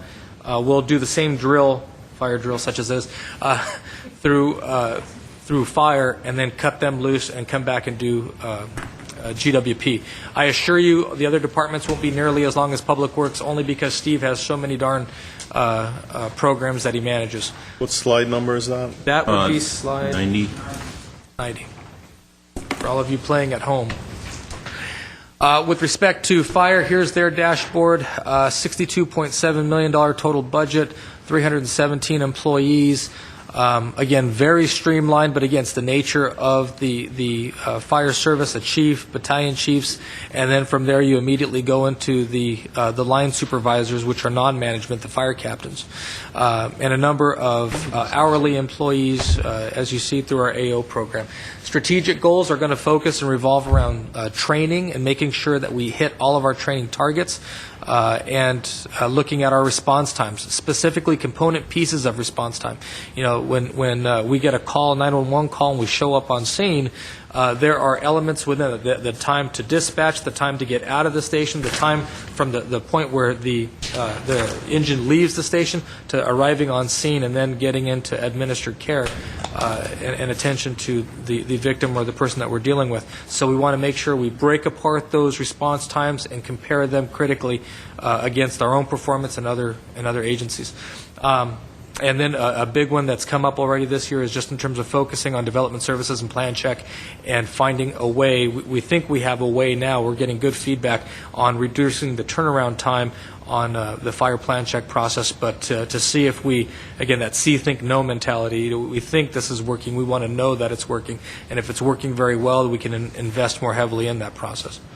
In terms of KPI, what we're looking at is calls for service by call type, the amount of time it takes us to clear a call by call type, the number of inspections we do, the UST inspections that we do, underground storage tanks, the amount of wall time that our paramedics have waiting for a patient to be admitted at the various hospitals as we transport. Again, these aren't the only KPI. They'll have a page and a half, just like actually I think Public Works has a couple, but you'll get an idea about all the different things that they do, trying to measure how well and how effectively they do it. At this point, I'll have Bob take you through the different funds. Okay, so same exercise that we did with Public Works. I'll now walk you through some of the funds that the fire department has, and the chief is here to answer any specific questions if we have any. Again, there's a lot fewer funds in fire, but we have them split on two different pages. Obviously, the general fund component is by far the largest of the fire department. You can see last year's budget versus this year's general fund budget of $40,500,000. There's a $1.9 million increase, and that's, again, part of the restructuring plan of the paramedic service and the BLS as we migrate the staffing between the different funds. Small capital improvement appropriations in Fund 401, fire grant fund, that's basically where they get the different grants that we have to account for specifically. Mutual aid, the $100,000 is more or less a placeholder. If mutual aid comes, we have appropriation to start the process. The revenue goes in there to cover the expenses if those events occur. Special events, primarily for filming and other items as it goes through, we do have appropriation for those, fairly minor amounts. Hazardous disposal, the hazardous disposal drop-off is operated with the fire department, so again, the appropriation is roughly the same as last year, a slight reduction. Paramedic fund, appropriation of almost $15 million last year, about $15.8 million this year, with an increase of $938,000. Aren't we supposed to be seeing savings somewhere with the new way of allocating the paramedic personnel? We will. Here we have an increase, almost $2 million to the general fund and $1 million to the paramedic fund, so that's an increase of $3 million. Yes, what you see on the screen depicted is part of the transition. This is the shot that was called by way of the transition. You know, we were going to collapse that fund, push more cost into the general fund, and as we eliminated the 21 positions, of which 13 are left, that's when you realize the savings. Oh, go ahead, Chief. Just to cover the costs in the paramedic fund, because the question was asked, Mr. Mayor, Councilman Manukian, of that $938,000 increase, we received a $700,000 fleet charge this year. We never received that in the past. Kind of charge? A fleet charge for our fleet services. So all of our rescues and all of our equipment related to EMS were now charged out to the fleet fund. And that hadn't happened in the past. And the other ones are liability and work comp and different things like that. All right, that's another actually sticking point with me in terms of these inter-fund charges. So if there are charges like that, I would like to know on these balances. Most of them do have charges. Within most of the funds have inter-fund charges. That Correct. And what is it called again? Internal service charges? Service, Yeah. right. There's insurance, workers' comp. Yeah. Right. Yeah, and to follow up on what the chief said, the paramedic fund was kind of an anomaly. When it was set up years ago, it was originally set up as an enterprise fund where it had its own assets. Right. I have the article that says that Yeah. before 1997, I believe, that said this is going to be a self-sustaining fund. Well, I don't know where that came from. Apparently, Well, I know from the former fire chief. the reality is that it was changed to a special revenue fund. Where the assets, in a sense, went away because it's no longer an enterprise fund. The costs were either being borne. Well, the assets didn't go away. They just got reallocated. They weren't actually part of the fund at that Right. point because of the change in fund type. Going through the fleet services and the rate study and coming up with the actual true cost of the operations, the paramedic fund was never charged for the cost of their paramedic vehicles. We have then since put those in there for this coming year so we can truly evaluate what the costs of that fund are. So it was an anomaly based because of the historical fund changes and so on and so forth. But again, I think it's in keeping with the theme of what it is we've been doing for the last couple of years, understand what it actually costs. What is the cost of a full-fledged or paramedic program? We're understanding what that true cost is. Well, the curious thing is, does the chief agree with the amount that you're charging this fund for? That's a good question. That is the question. I'd like to be privy of the discussions between you and him when you guys were actually allocating $700,000. Well, what I can tell you is it's no different than this fund for any other fund that has a vehicle. We went through months and months and months of going through the costs of the fleet fund in Public Works and the fleet. We have an internal fleet board with all the departments that have cars and equipment to come up with the governance and how we came through with the rate structure and the frequency of when a vehicle is replaced, the cost of doing the maintenance on those vehicles. Can we push out the replacement? None of this stuff was done systematically before. It was done by each different department as their own needs arose. So it's a lot more scientific. It's a lot more organized through the Public Works Department.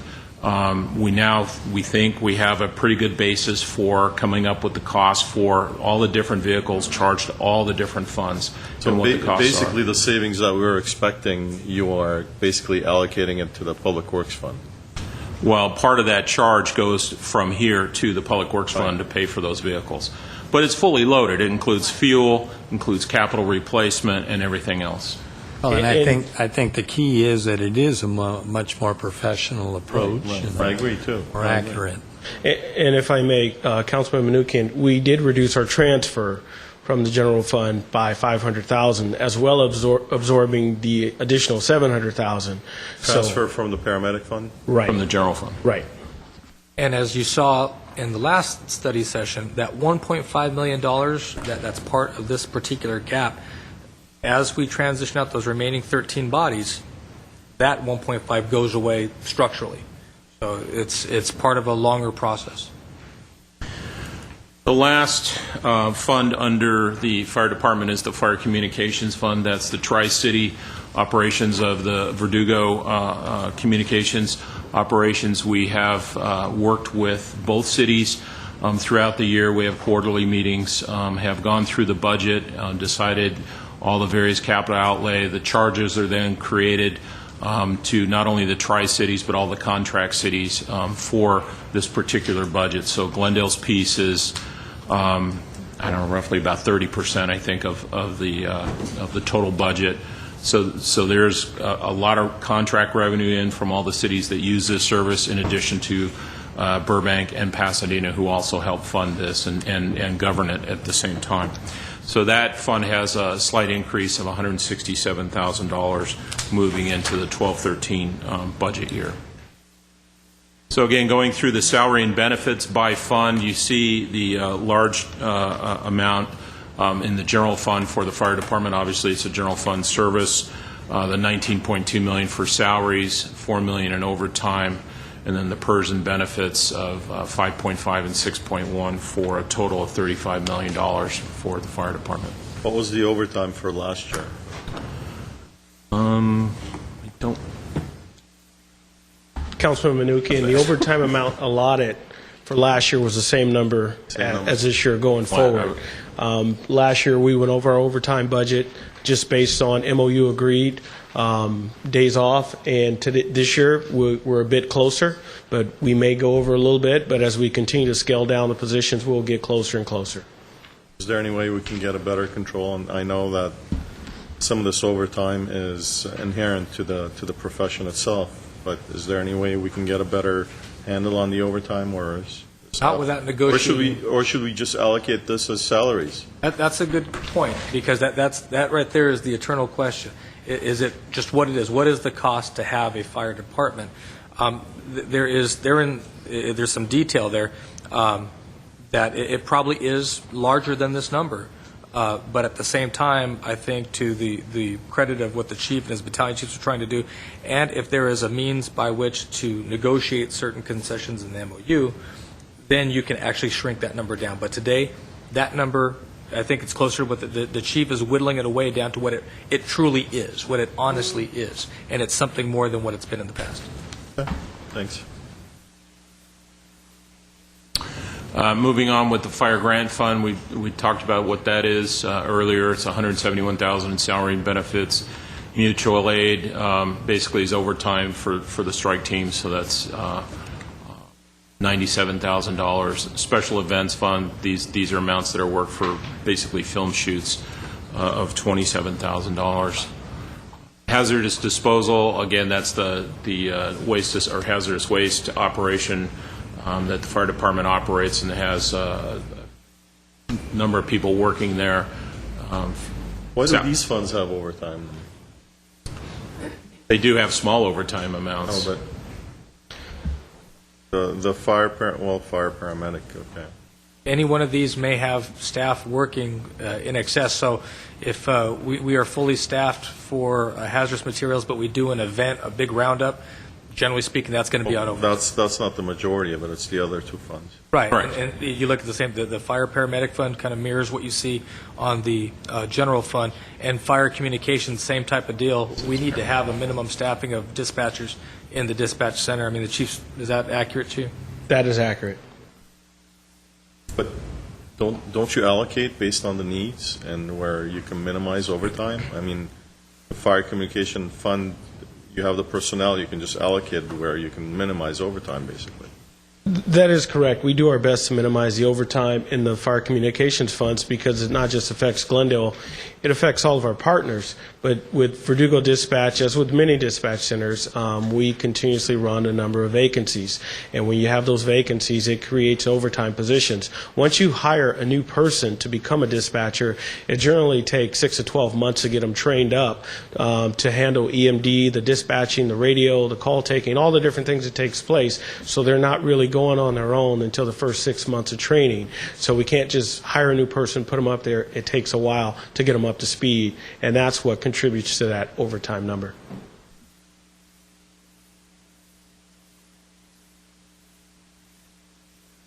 Okay, moving on to the maintenance and operations and transfers and capital by fund. You see the M&O in the fire department is $5.3 million and $244,000 for capital outlay for a total of $5.5 million. Fire grant fund, minimal amounts, as is the mutual aid and special events. Hazardous disposal has an M&O of $581,000. paramedics is $11.1 million, and the Verdugo fund is about $1.9 million. We're not expecting any capital outlay for the paramedic fund? We're not replacing any vehicles, or which is unusual? That's done through the fleet fund. Okay. And that is correct. We are pursuing to purchase 2 new rescue ambulances, and they will be shown in the fleet fund. Why is it being shown out of the, okay. Because of your... All they do is rent the paramedic vans now. The fleet fund owns them, pays for all the maintenance and operations, fuel, and the replacement. So all this is a rental charge, basically, back to the operation. Okay, on to the total estimated fund balance component for the fire department. Again, the total appropriation in the general fund, there's no fund balance per se for just the fire department, but their total appropriations, $40,595,000. Fire grant fund has revenues of about $20,000 with appropriation of $176,000. They have a negative fund balance, but that's primarily due to the grants and the timing. We expend the money and then we expect it to get it in at some point. So we expend the resources, we bill for it, and then wait for that revenue to come in. How long is it? It depends on the grant. Sometimes it can be quite a wait. Mutual. Rain's still up.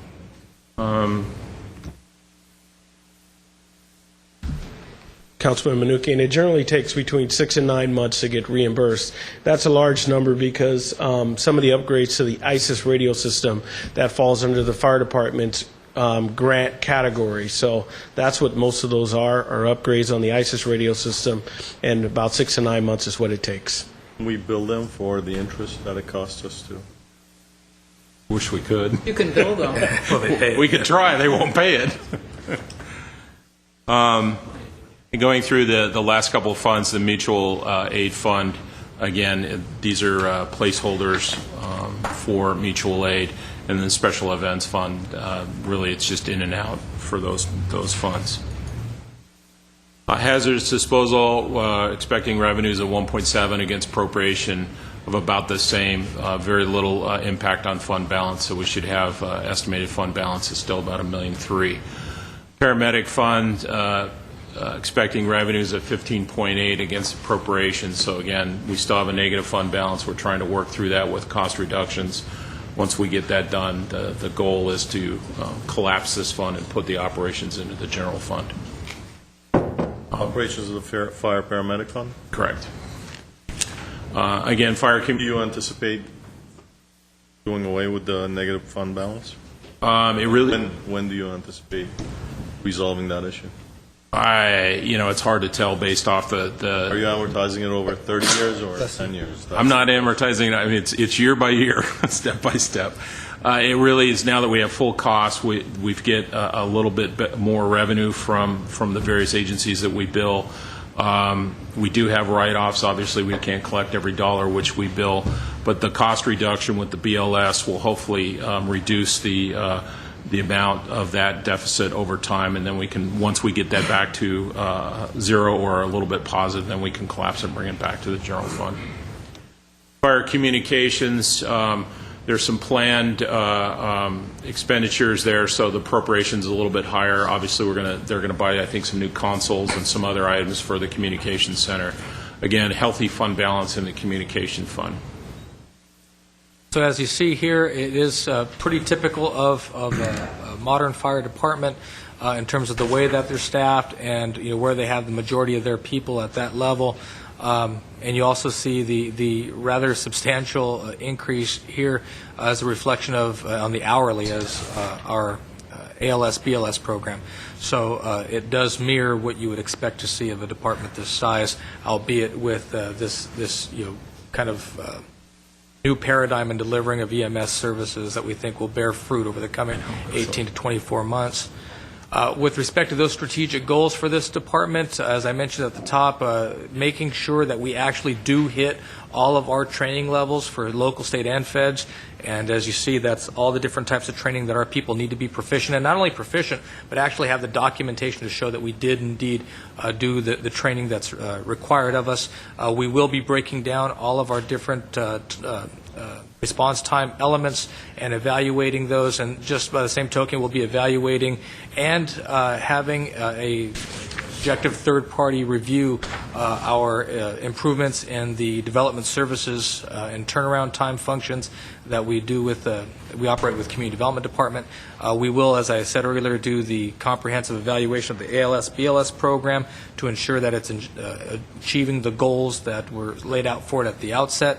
And like the other more strenuous external service departments, a focus on reducing liability workers' comp claims year over year.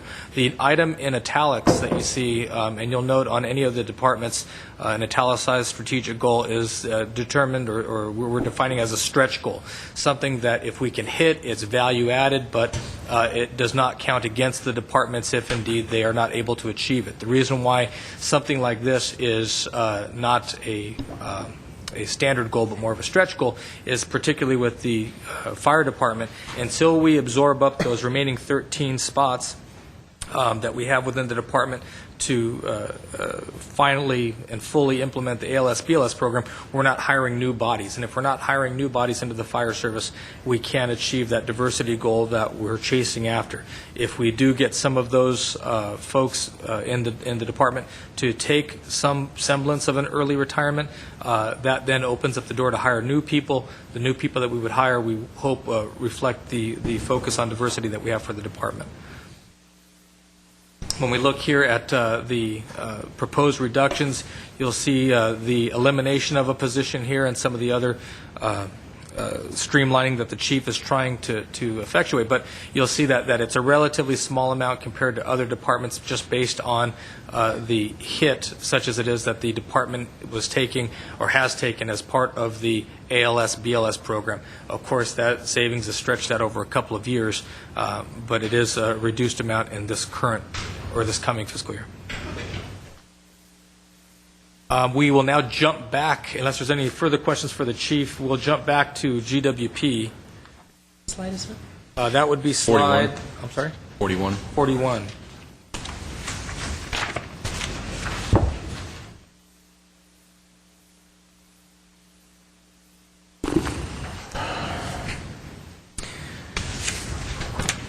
All right. Real quick, on the dashboard, we're talking about a $267 million program budget for GWP. You see the way that it's broken down. The numbers up in the upper right-hand corner, not too terrible in terms of what that ratio is, span of control, but I think it does reflect that we have water, electrical, a service component, as well as the power generation and power trading. So the staffing levels do reflect the diversity of what it is that the department does. In terms of strategic goals, we're looking at the rate analysis that's coming back before City Council on electric rates. However, Council might ultimately vote or feel about that, we need to actually put that information in front of you and allow you to make that policy decision. And then also, just as important, one of the other strategic goals, you'll see this coming year, is really the capitalization and pivoting on this notion of smart grid technology. Glenn, I'm sure, can talk and has extensively about the use of smart grid technology, especially as a two-way communication with our customers. At the end of the day, smart meters, smart grid is a way for us to communicate with the customer. And so shame on us if we don't make the most out of that new opportunity that we have. And so you'll see that featured prominently in the strategic goals. When we talk about key performance indicators over here, things like net cost per kilowatt hour sold, cost of 1 million gallons of water produced. So again, there's a cost of water, there's an amount of water that we produce. What's the cost of the water produced as well as delivered? Preventable system interruptions on the electrical side. We had one this weekend with another Mylar balloon, but we want to understand what it is that we're doing, what's impacting our system. That way we understand what the impact is on the customer. We look at millions of gallons of water treated. We talk about customer service accounts per employee. And keep in mind, a lot of these performance indicators translate into evaluation tools force supervisors to use with their employees. So if we know that employees are supposed to have, as a standard, a number of accounts that they service, we can take a look at how many they have serviced on average and be able to compare that to the standard.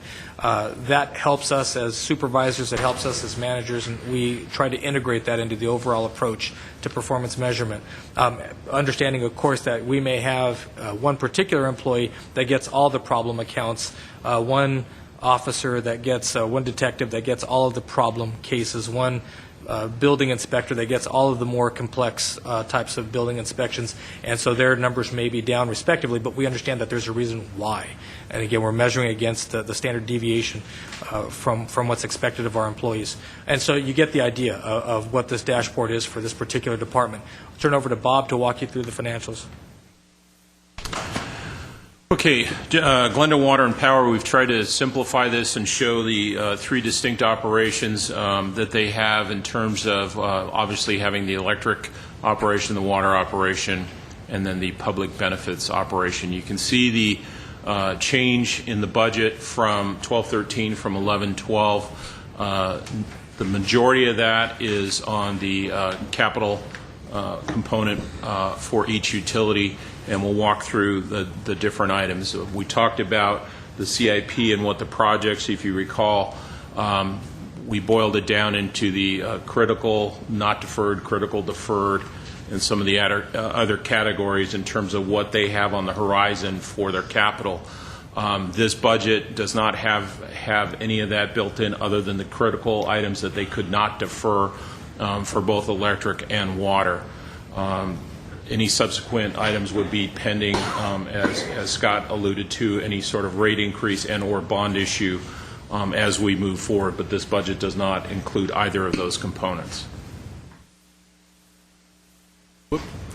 Again, so the breakdown for electric and water in terms of salary and benefits, you can see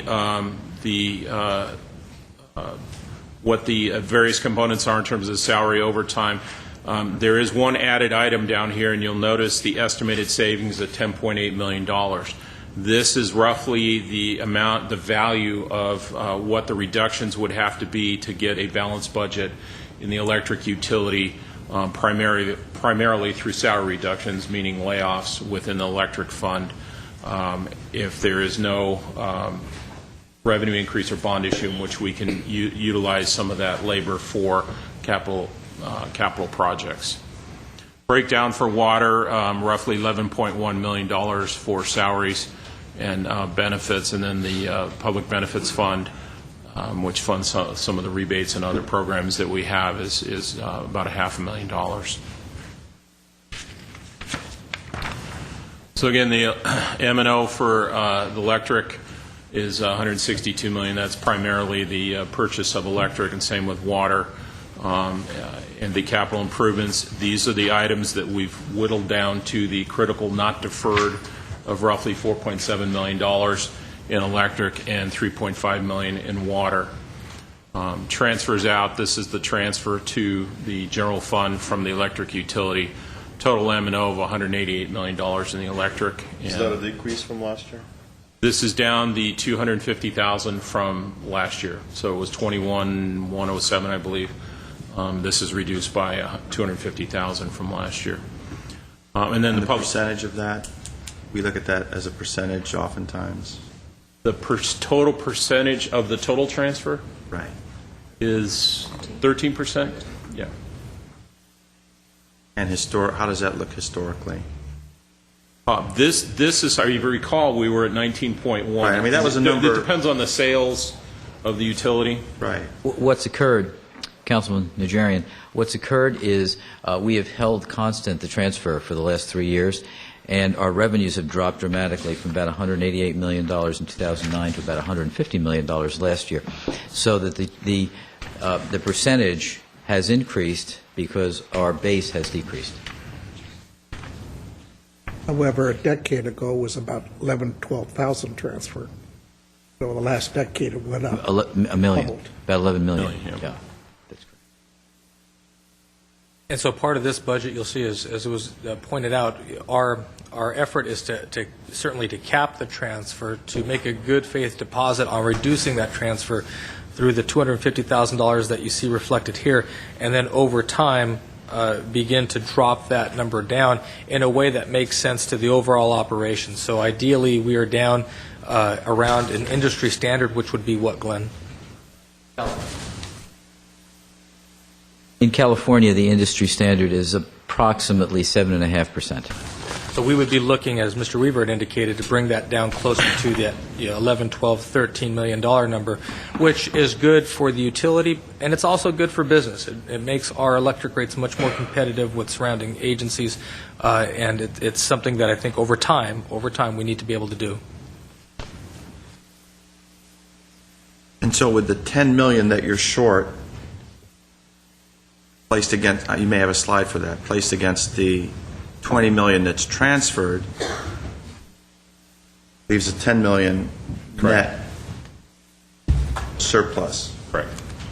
Well, we would have to reduce salaries by $10.8 million. If we reduce the transfer to cover this, then we'd have to reduce something else in the general fund, $10.8 million. Right. No, agreed, but only looking at that. Yes, Correct. When I brought this up last year or the year before, and I got hoots and howls from people all over town, but I think it's something that we need to discuss and get some numbers on. If this utility was run by Edison, what would the ramifications be for the city financially? Would they pay us a franchise fee? Would it be greater than the 10 million that we're ultimately netting out here? Would it be less than that? And what would we lose in terms of control and responsiveness?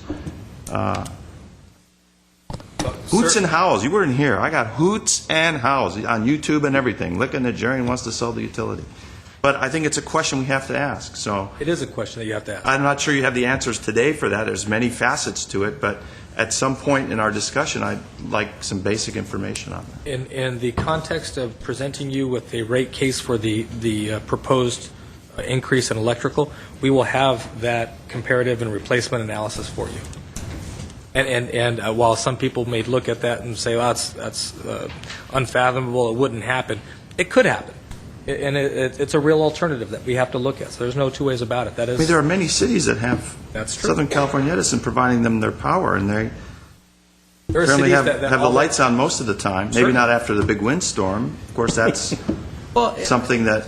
Well, Having your own let me utility- say, though, I can't think of too many elected officials that I've talked to throughout Southern California that have been so pleased with Southern California Edison. Usually it's quite the opposite.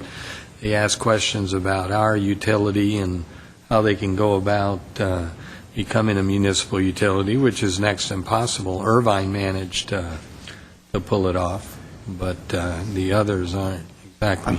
But I'm not exactly getting love letters from the public either about GWP. So I think a look at what the ramifications would mean fiscally as well as from a service perspective at some point would be helpful. Absolutely. That comparative slide that you saw at the very beginning that showed us Burbank, Pasadena, Beverly Hills will include the Anaheim, Torrance, Santa Monica, other folks that kind of are in our league. And we'll be doing that with GWP as well. We have to. Even if we don't intend to ever sell out to a private corporation, we need to know what's on the other side of the fence. And so when folks ask the question, we can answer intelligently to say, no, the grass is not greener, and here's how we know, because we've been able to price it out. So we cannot be afraid of taking that Pepsi challenge. Councilor Bob? The last fund recap for GWP, again, is walking through the revenues, less the appropriations. Obviously, the asset capitalization, those are the projects that are the critical non-deferred. To give you an estimated ending fund balance for all three funds. Again, though, these are asset-intensive operations, so not to be confused by spendable resources as in cash. Obviously, as we discussed, cash still has a negative of about $20 million in cash. They have obviously a healthy fund balance, but that's all invested in fixed assets at this point. And so again, you see how the department breaks down electric, water, public benefits, our service folks. And again, I draw your attention to this number. This is what will have to be adjusted in order to compensate for the operating loss at GWP. And we do believe that there are a number of folks within that organization, both by elimination of funded existing positions and allowing folks to accept the retirement incentive, we can go a long ways in bringing the utility into alignment. But we are working with IBEW at this point in time. In terms of strategic goals for GWP, again, I mentioned the electric rate analysis and proposing that case for the council. Regardless if council approves it or disapproves it, we need to put that information in front of you. I talked about smart grid already and utilizing the two-way communication to improve customer service. The platinum level recognition, seeking and maintaining that is a function of how well we maintain our infrastructure.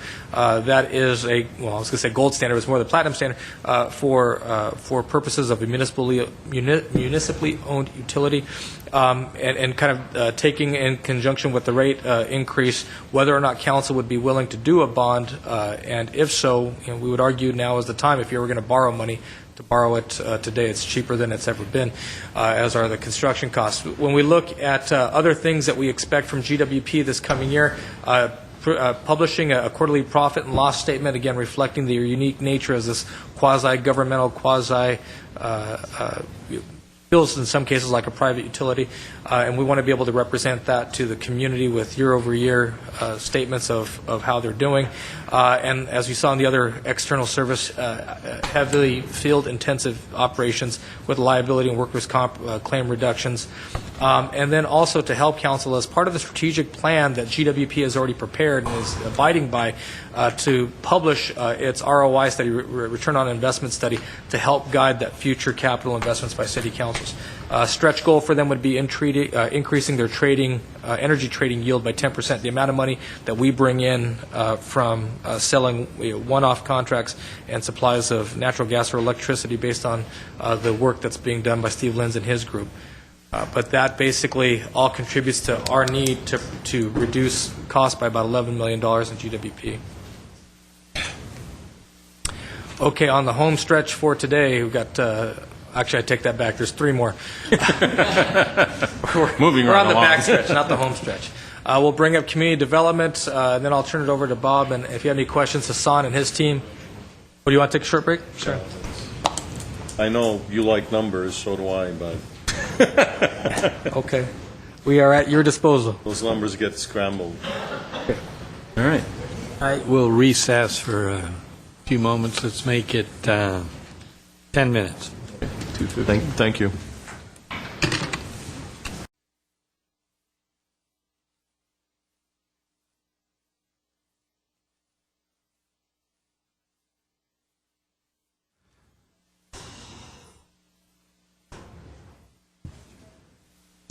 Doing a virus scanner.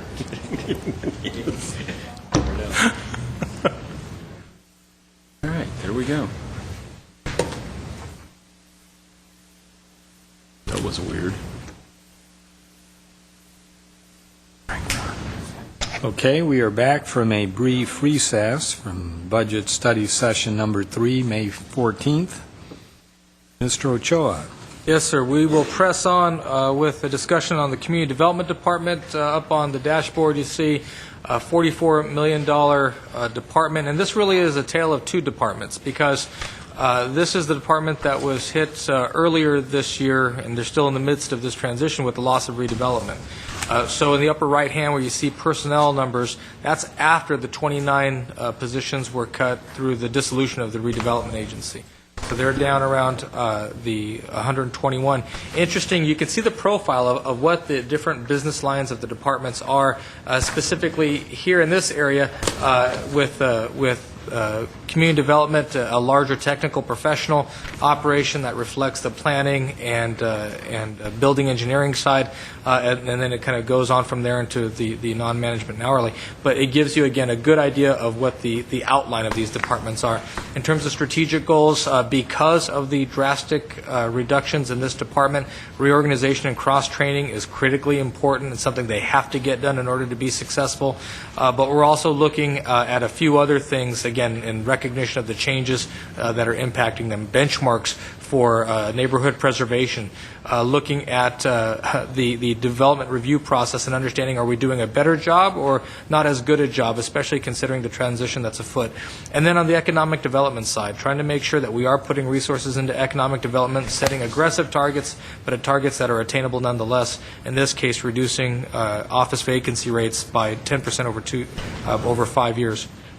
Our vacancy rate still remains above 20% in our Class A offices at the north end of Brand. We need to rectify that situation.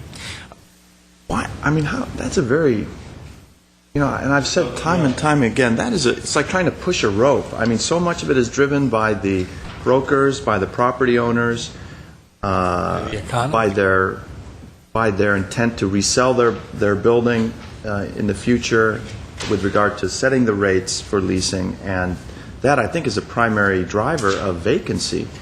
So I'm not sure that should be a quantifiable goal I know of ours. the economic development staff would see a sigh of relief. 2% a year with economic recovery, I would hope, is something that we could push. But I think this speaks to making downtown Glendale on Brand Boulevard that much more business friendly. I mean, we can do nice brochures and things like that attract people, but you're absolutely right. They're going to make a decision on their economic best interest. So how do we become that much more competitive? And isn't a big chunk of that vacancy that one building on Good, where the entire building is vacant? That is a big chunk. I guess they're looking for a single tenant for the building or something? If they are looking for a large footprint, and there is some of this that we cannot help. When we look at, for example, the types of users that are still expanding in this market, large floor plate, broader area, which is not what we have, that could be problematic, which is why we want to move in a direction that allows for the reuse of those buildings for something other than straight commercial office. If we're able to re-tenant those buildings with other types of users that still maintain a high-quality standard, but it is not your finance, insurance, or real estate user, because those jobs probably are gone and are not coming back. But could we look at other kinds of tech? Could we look at other kinds of entertainment? Could we look at medical and bioscience? We're hopeful. Look at your favorite city. Which one? Your favorite city, besides Glendale. Pittsburgh. Pittsburgh is having a resurgence of their downtown, Absolutely. as reported by the LA Times, with the biomedical and medical 20-year health. renaissance. So, and also education. Private education is still expanding, and you see satellite campuses cropping up in other areas. As long as it doesn't become something that's owned by a foundation, so it stays on the property tax rolls, that might be something for us to chase. But I hear what you're saying. If I'm just council, saying, if that's the directive, certainly we can pull back on there. But in my estimation, our reach should exceed our grasp, and try to get more. But I promise Allison that we'll we'll be kind in her evaluation. How about that? There you go. Also, in terms of indicators, the kinds of things you're going to see, hours training completed, code enforcement cases open and closed, so we have a good clearance rate, permits issued, applications processed, inspections completed, and also turnaround times. And we'll be looking at vacancies. That's what I was just going to say, turnaround time. Absolutely. You beat me to it. Average turnaround time is critically important. Time is money more and more. That has to be part of our value proposition to businesses. We get, and interestingly, Glendale, because of the high demands that we have in terms of quality of the improvements that are built, it does take a little while sometimes for things to get adjusted just right. And we have streamlined the process over the last couple of years. The problem, I think, that we have is a little bit of a hangover, where people that maybe did business with us several years ago had a less than great experience and haven't had the opportunity to come and retest our processes.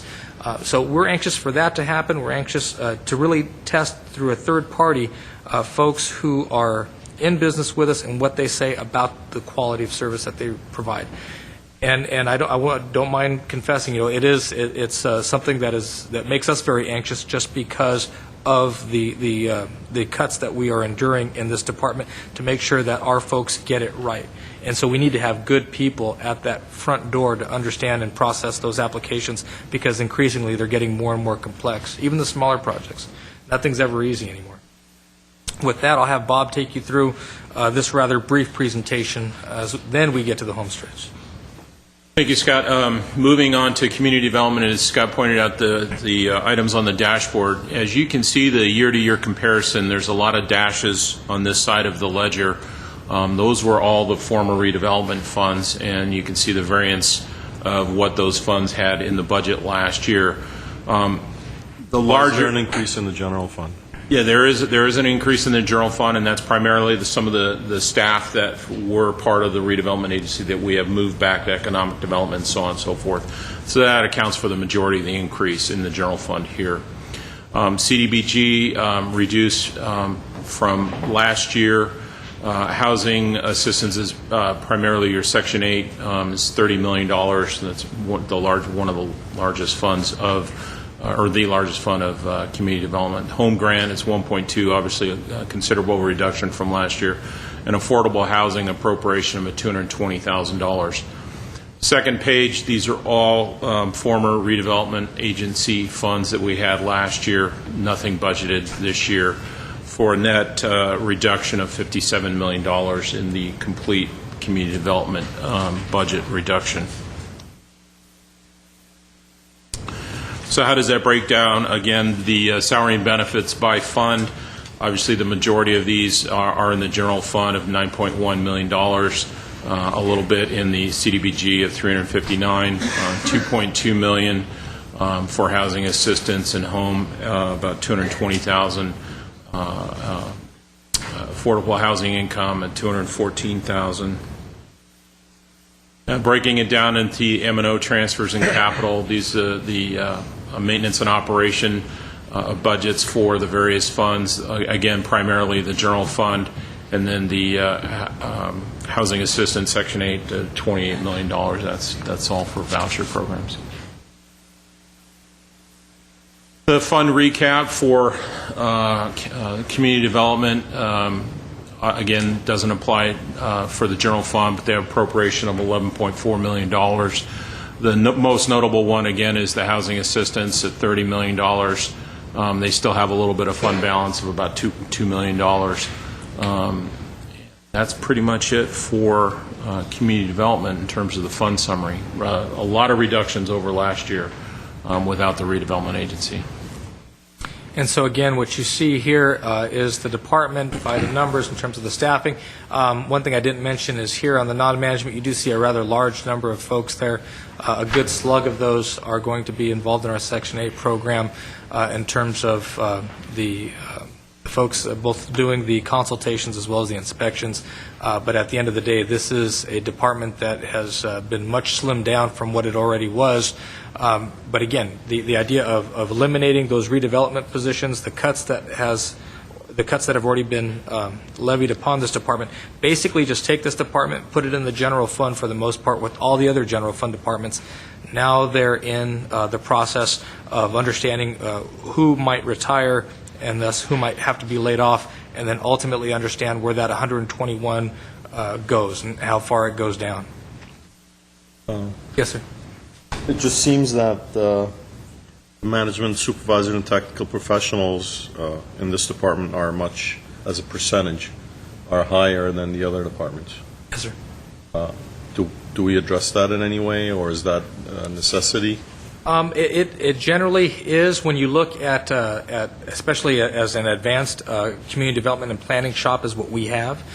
You do see that number is going to be larger. That's your planners, that's your plans engineers, and other folks that lend themselves to that category of employee.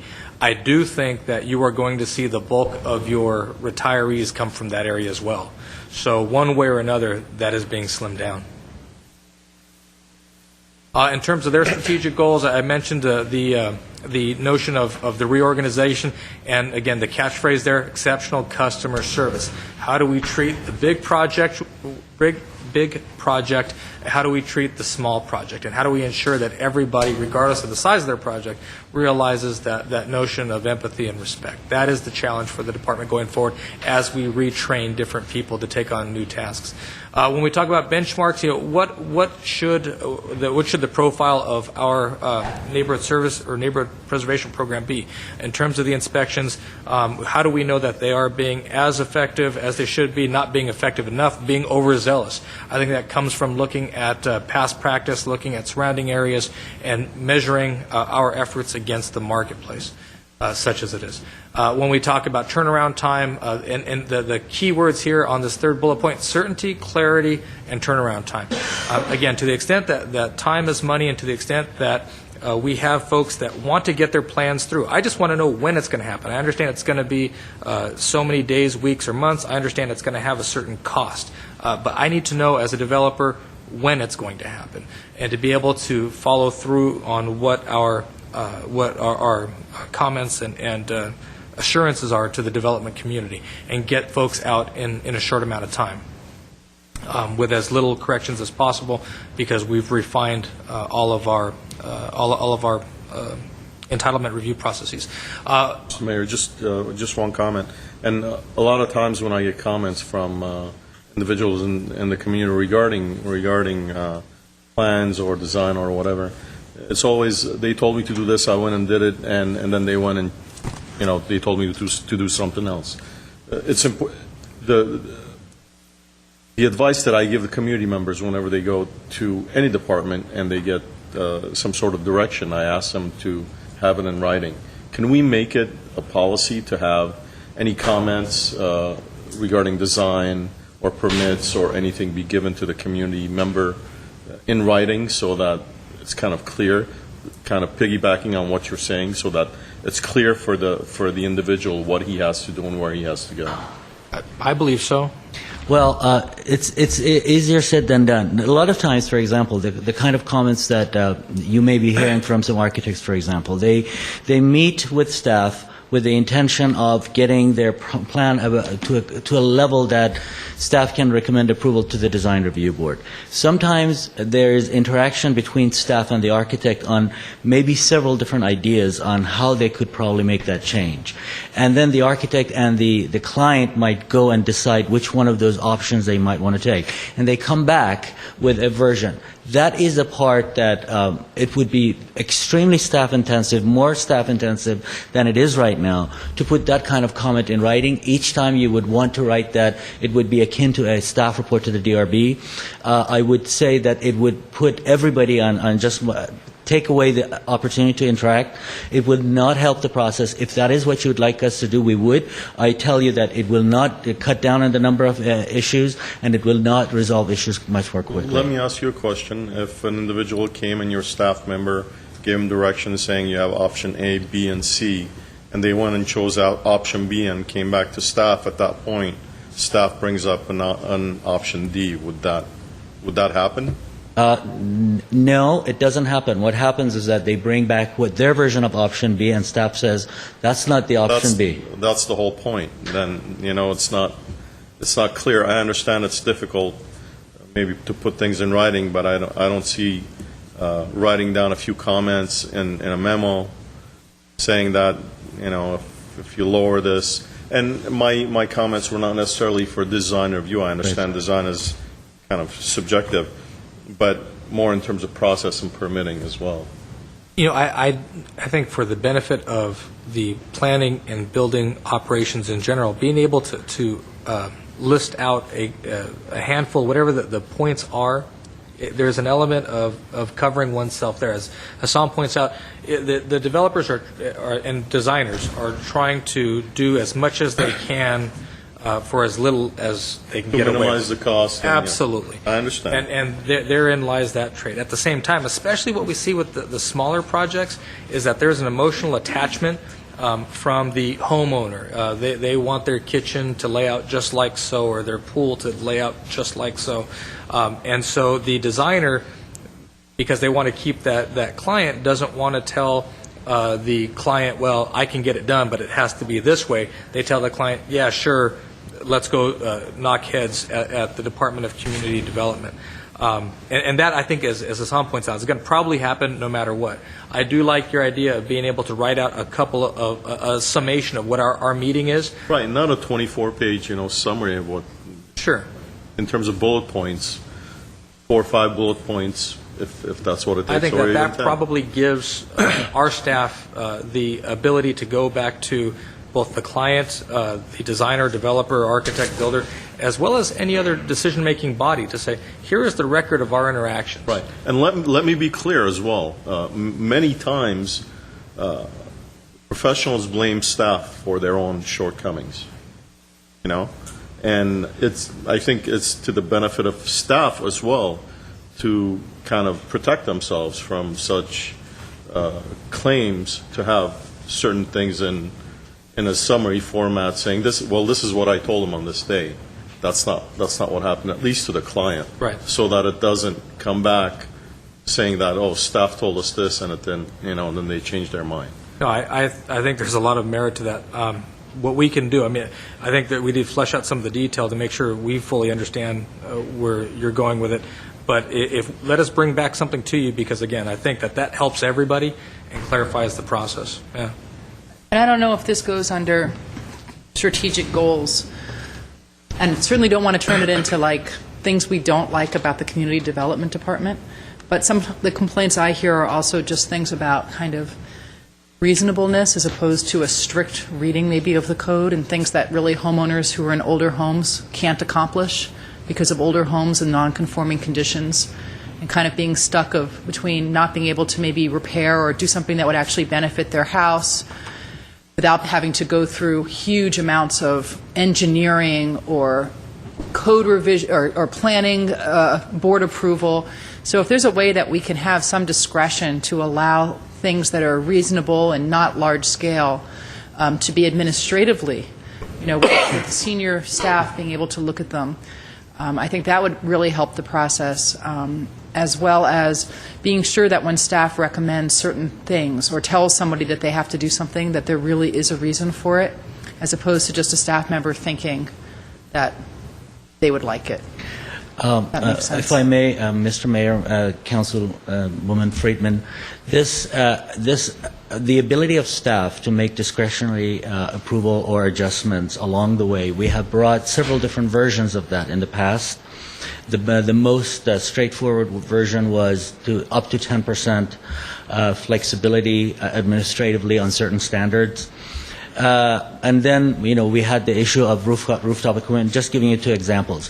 What has happened in the past, by the time we got to the council, the community really was very dead against some of those restrictions. And I'm not talking so much about aesthetic things that are going to be noticed by the neighborhood, but I'll just give you an example from my own home. Replacing an existing staircase that's been there for 60 years and being told at first that we'd have to have a soil test and engineering just to fix the staircase that's been there for 60 years. I think you should have. It sounds reasonable to me. Well, I'm all for it. Thanks. And, I was able to sort of say this has been there 60 years, and to go back and do that when it's already standing there and that hasn't been an issue. But for some homeowners, that's really daunting to be told that initially and then freak out and say, you know what, we're just not going to we're not going to repair our staircase. So I think more things, you're absolutely right. We have to be really careful with aesthetic issues that are noticed by the neighbors, noticed by the neighborhood. I totally agree with you. But I'm talking more sort of smaller scale things where people, and it's not just me, I get emails from time to time from people saying, all I wanted to do was this, and you say, well, that's reasonable, but then it triggered this, and so we couldn't go forward. So if there's a way to kind of look at some of those things. Well, the particular example you used is the building code, and the building code gives us a lot less flexibility at the local level to make those judgment calls. I'll work with Stuart Tom to see to the extent that we can build those in.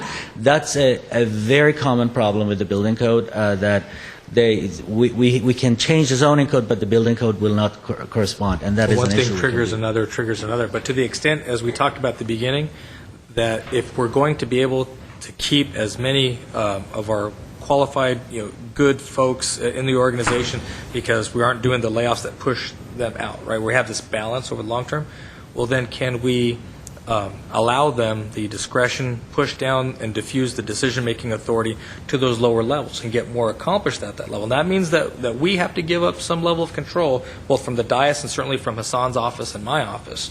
But if we have those good people who are well-trained, who know what we want, and we're holding them accountable, then we, I think, can get more done. And by the way, just to put a cap on that story, we did end up having to hire an architect and re-engineer the footing of the staircase. So hopefully, instead of being a 50-year-old stair, lasting 50 years, maybe it'll last 200 years. But we did end up having to do that at the end of the day. And I brought a similar case, actually, to you, where an individual was trying to put a fence on their commercial property, and they had to give up 2 parking spaces to put the fence because you had to kind of push it back 5 feet where it made really no sense, pushing it back 5 feet and having him lose. He's got 6 spaces, and he'd lose 2 spaces because of the setback. And that's exactly the kind of thing I'm talking about, Right. where you're kind of dealing with existing Right. conditions that, are sort of there, and so. What I think we've seen is that pendulum swings back and forth, and it swung so far in one direction that we've become rather restrictive in some ways. Now, and we have some great examples of how we've been quite entrepreneurial and very progressive. Downtown specific plan is one of them, to be able to say that in that specific plan area, we have a great deal of flexibility to address issues and deal with people's issues at a very low level.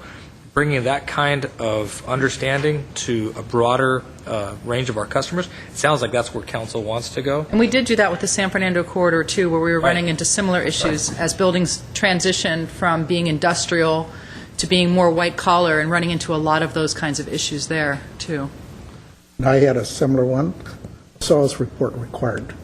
I was trying to figure out why the heck would they require a soils report? For one. I forget what it was, but as an engineer, I thought it was ridiculous, but city code. That's why sometimes I think that we overregulate private property. I'd sometimes like to see all the permits that we require on the block, in the books. A lot of them are probably worth 40, 50, 80 years old and are obsolete. Overregulating, telling somebody you're going to put in an ice box, refrigerator, you got to get a permit. I don't know if I do or not. I've replaced it without a permit. I mean, did I break the law? If you want to put a washer or dryer, you need a permit, you need an inspector coming out. Is that necessary? Does every city the do that? contractors, the people that are putting them in have insurance, they have licenses. So that's just part of the whole scheme of things. I asked that once before, Mr. Manukian, and I was told that when it involves plumbing, where things can leak that are in the walls of your house, that every city pretty much does require that, even if they don't always inspect, but you still have to pay the fee. And by the way, I didn't know until I came to Glendale, actually. One other thing about that staircase, and this is the kind of thing that I'm talking about, Yeah. I'm just using it as an example because I'm familiar with it. We would have liked to design a nicer looking staircase, but we were told that because it was in the front setback, and it has to be because the whole house is built in the front setback, we couldn't change it at all because it would no longer be non-conforming. So you're basically telling a property owner, you can't improve on a design. You have to stick with what's there, otherwise it's no longer non-conforming. Even though we still would have to have a staircase, it would still be in the same place, but we were told we couldn't change the design of it without going in front of the design review board for a staircase that's subterranean and that people can't see. So I think it's this kind of thing. I mean, to me, it wasn't a big deal, but for some property owners, I just want to be sure we're not putting burdens on them that do not affect the neighborhood, that don't frustrate people and get people, upset without reason. It's all your I have fault. to It's all walk, your I have to fault. walk a fine line here. On one hand, I need to really show that staff would tell you that staff has a lot of empathy for that, and we have a lot to And they do. impose a lot of codes that are not generated by the city of Glendale that we are responsible for imposing, and they're not a lot of times making a lot of sense. And the building code is oftentimes one of those codes. They change it every 3 years at the state level, and our building official is responsible for implementing that. Now, I'm encouraging him to put himself on the board at the state level so that he can have some control over how much they add every 3 years. But to a certain extent, people in Glendale are the victims of a city that implements all of our codes properly. And it is true that sometimes in other cities, people simply pay the fee and never have anything inspected or even the plans checked. In this city, we do everything thoroughly. And that I cannot promise it will change, unfortunately. To the extent that we have any local control, I promise you, we'll bring you every tool we possibly can to make this a lot more fathomable. So it's Stuart Tom's fault for not being on the board. It's the state of California's fault yet again. So. All right, let's move on. We've got a lot. All right. So all of that is encapsulated within that certainty, clarity, and turnaround. South Glendale community plan, and then we talked about the economic development strategies. This notion of an 18-hour business day is critically important to us as we hemorrhage sales tax dollars to our neighbors. We need to try to keep those folks and those discretionary dollars as much as they can. Here, I think that's talking about flexible zoning, flexible parking, as well as our economic development marketing efforts, particularly in reaching out and collaborating, not just cooperating, but collaborating with the commercial and retail brokerage community. Their business is our business, selling Glendale, so let's make them effective. And then also one project that is underway now that we will realize in the coming year is the community benefit district in the downtown. That will go a long way in establishing this 18-hour business destination on Brand Boulevard. Stretch goals really are budget-driven that relate to technology, one being an e-permitting system. That's about $450,000 that we do not have right now, but it is a goal to try to get that project up and running for the ease and convenience of our customers.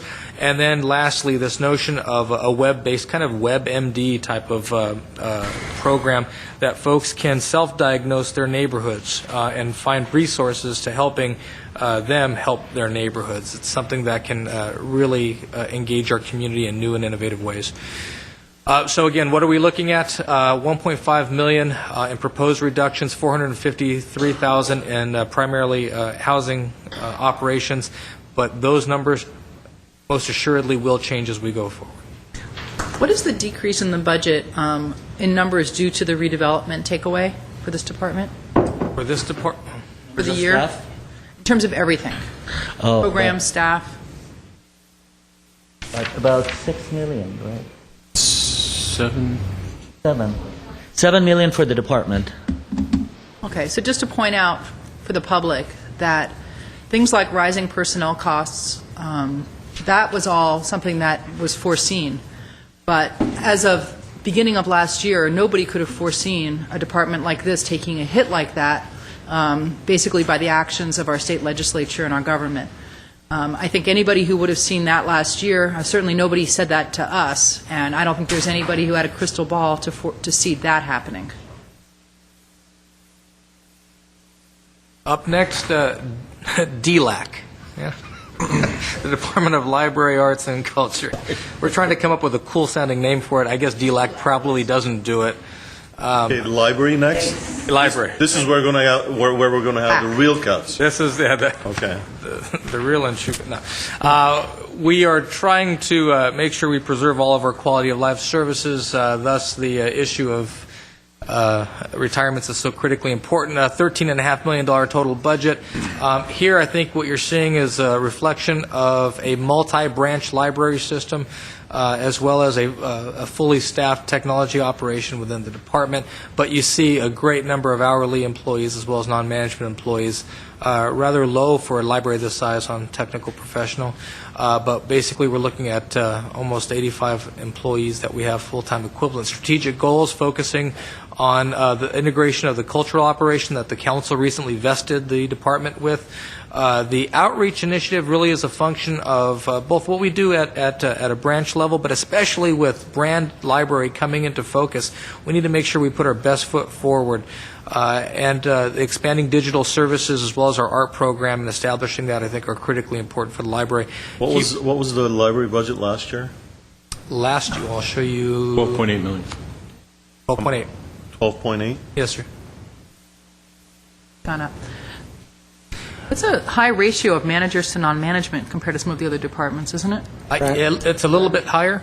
As I say, I think this is more a reflection of a multi-branch library. We have different places that have supervisorial employees in place. And then some of the indicators, things that you'll see, annual circulation, cost of operations per hour, per location, I think is a critically important one for us. I think that's kind of a leveling indicator, especially for the branches, especially for the smaller branches. Do we have a line item for acquiring books for children's books for the different libraries? For the collection, yes. For different libraries? Yeah, I don't know it offhand, but yeah, we divide our book budget by categories. Last year, we allocated $25,000 in addition to what you had allocated. And that has been removed. That has been yeah, that has been removed from the this. current year's budget? You'll see at the end the list of 12, 13. reductions. That's one of the things that, again, may very well change depending on how many people end up taking take the incentive and or lay off. So at this point, Bob will do his dance for you and take you through the financials. Fewer and fewer funds. Again, the fund summary for library general fund is the majority of its operations, absent the capital improvement project. You can see for 1213, that's primarily all the Brand Library project in 401. The general fund operation is gone from 8.5 to 8.6. The primary change in that is M&O, and we'll show you that breakdown in a minute. Salary and benefits within the general fund, as you saw, the FTEs equate to about $6.4 million for the general fund, about $40,000 in the library fund. Obviously, CIP, anything that's charged to those projects is done through the project. M&O transfers in capital. M&O within the general fund is $2.2 million. Library fund is $146,000. And again, the $4.7 million in Fund 401, that's the majority of the general fund CIP for the 12-13 years is the library project. Just to recap the funds, again, appropriation in the general fund of $8.6 million. You can see the flow in the library fund of $164 million in revenues. Appropriation of $187, meaning they're using a little bit of fund balance to the tune of about $23,000, leaving about $2 million estimated fund balance at the end of the year. CIP obviously is just the appropriation for the library project. So again, here's the recap. You're looking at 85 positions. This will change, of course, as I've been repeating throughout the course of this presentation. As I say, the arts and culture function is going to be quite visible. That's the charge to Cindy and her team coming through this year. The Brand Library and Arts Center, we have one chance to really make a huge splash with the community, show them the value of reinvesting in that historic facility. We need to get it right, so that'll be a big function of what happens this year. Outsourcing technical services. This is one of the few departments that has its own technical services section. We'll be looking to outsource and or consolidate those functions. Focusing on digital services, critically important, the wave of the future. Although people still love coming to libraries, they want the electronic versions of different resources. I have a question about the e-books, about which is this. I understand with real books, brick and mortar books, books, real world books. I don't know what the phrase is, books. You know, you want them in your library because you're going to go there and you're going to check them out. So it's important that they're close and they're accessible and they're available. I took out an e-book account with the Glendale Library, and I also took out an e-book account with the LA Library. And I basically stopped using the Glendale Pasadena library system because I found it so limited compared to the LA library system that I check my e-books out from there. Why are we expending resources to do our own e-book system rather than partnering with LA or even sort of passing that along to them, given that you don't have to be in Los Angeles to use that system. You don't have to live there. You don't have to go there. It's just as easy for any of our residents to check e-books out of the LA library system with their huge amount of resources for ebooks as it is for Glendale? There are some limitations in terms of how you partner, and what we are able to do here in Glendale is partner with the Pasadena Library because we share an online system. So even though we have less of a catalog than Los Angeles, we do have the benefit of Pasadena's collection. I realize that, but Yeah. but why not partner with LA and give our customers the benefit of that huge resource? Well, it requires a library card. So in order to partner with LA, we would have to join LA, and that traditionally is just not something that libraries do. So we encourage people actually to get library cards in the county and the city of Los Angeles, Pasadena, Glendale, so they can access all those wonderful resources. So that's really the best way to do it, is to get a library card in multiple places. I guess my question is, and maybe it's just a bad question or a bad idea, but why are we spending money? And this is the bottom line. Why are we spending money on ebooks for the Glendale Library when we can't compete basically with what they're offering in Los Angeles? Why don't we just tell all of our constituents, hey, just get an LA County library card if you want ebooks. Continue to check out your real books from Glendale because you don't want to drive to LA to do that. We're close. But for the ebooks, once you have that number, you never have to go to the library. So why are we duplicating something that is already done better in the next city? Well, number one, I hope we do it better as we go along. So, we are transitioning some of our more of our resources to e-products, and I think it is a convenience factor as well because it does still require that you go outside of Glendale to get a library card. And you only have to do it once. Well, it's an idea we should consider. I guess that's the best way to say it. It just seems that with such a limited budget, and maybe it's something to think about, because are we really stretching that dollar the best way that we can, given that it's an ebook, you can get it just as easily from LA.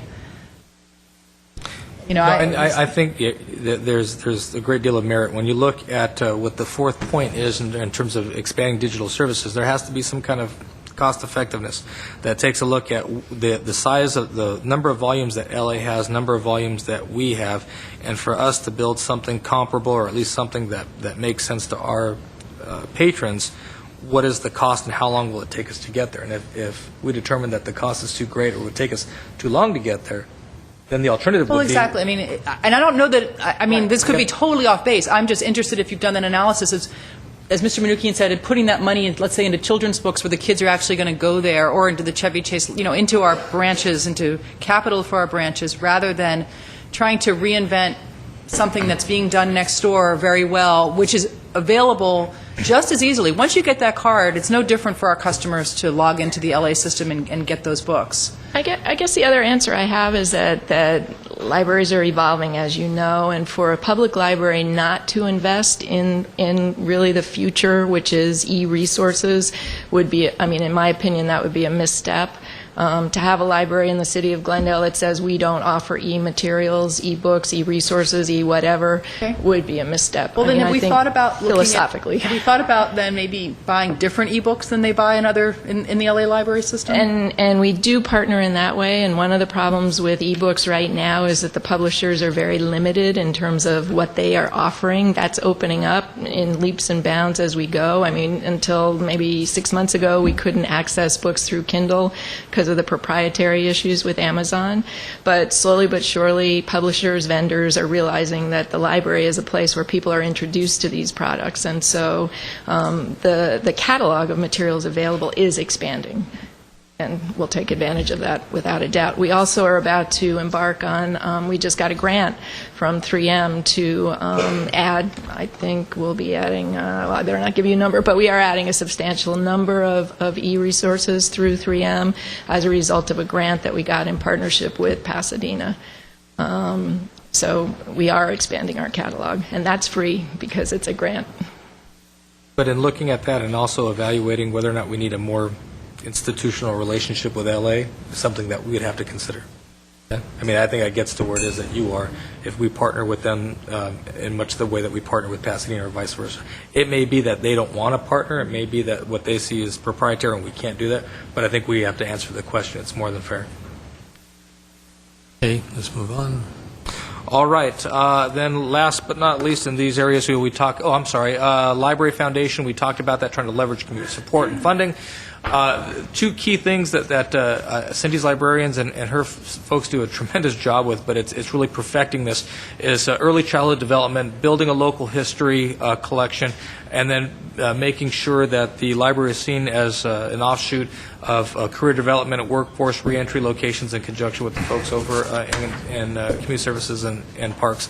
And then, by the same token, making sure that we have a collection that is reflective of our extremely culturally diverse community, and making sure that is something real, it's palpable, and it's meaningful to our customers. Last but not least, as a stretch goal, developing a public art strategic plan. We have a number of different planning documents in hand. We need to synthesize those into one document. Okay. We talked about their summary. Home stretch, final department for today, and then we'll take certainly questions from council. We have community services and parks. The dashboard, $31.2 million department, 77 employees. One of the things that you'll see them do, and you got a flavor for it in the CDBG discussions a couple weeks ago, self-sufficiency index to help measure cost effectiveness of the different programs that we invest in, either through our funds or CDBG funds. Similar to Public Works, having targets for project delivery within 45 days and 5% contingency respectively, or price variance respectively.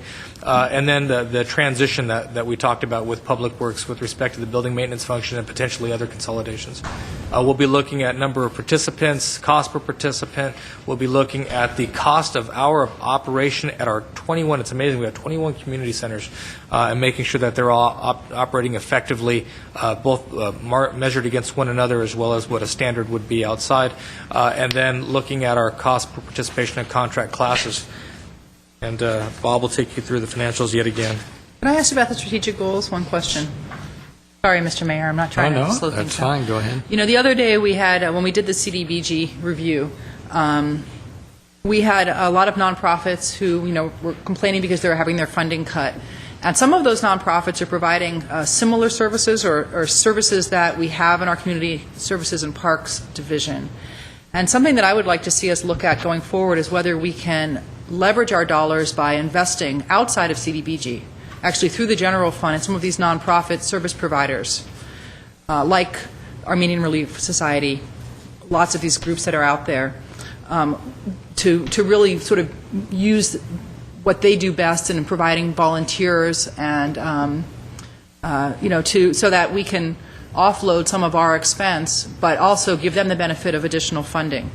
So that's something I would like to see us look at. I'm not really looking for an answer today, but I think that we can stretch some of those dollars further by investing them with nonprofits rather than having the city do all of that. Or at least we should look into whether that's possible.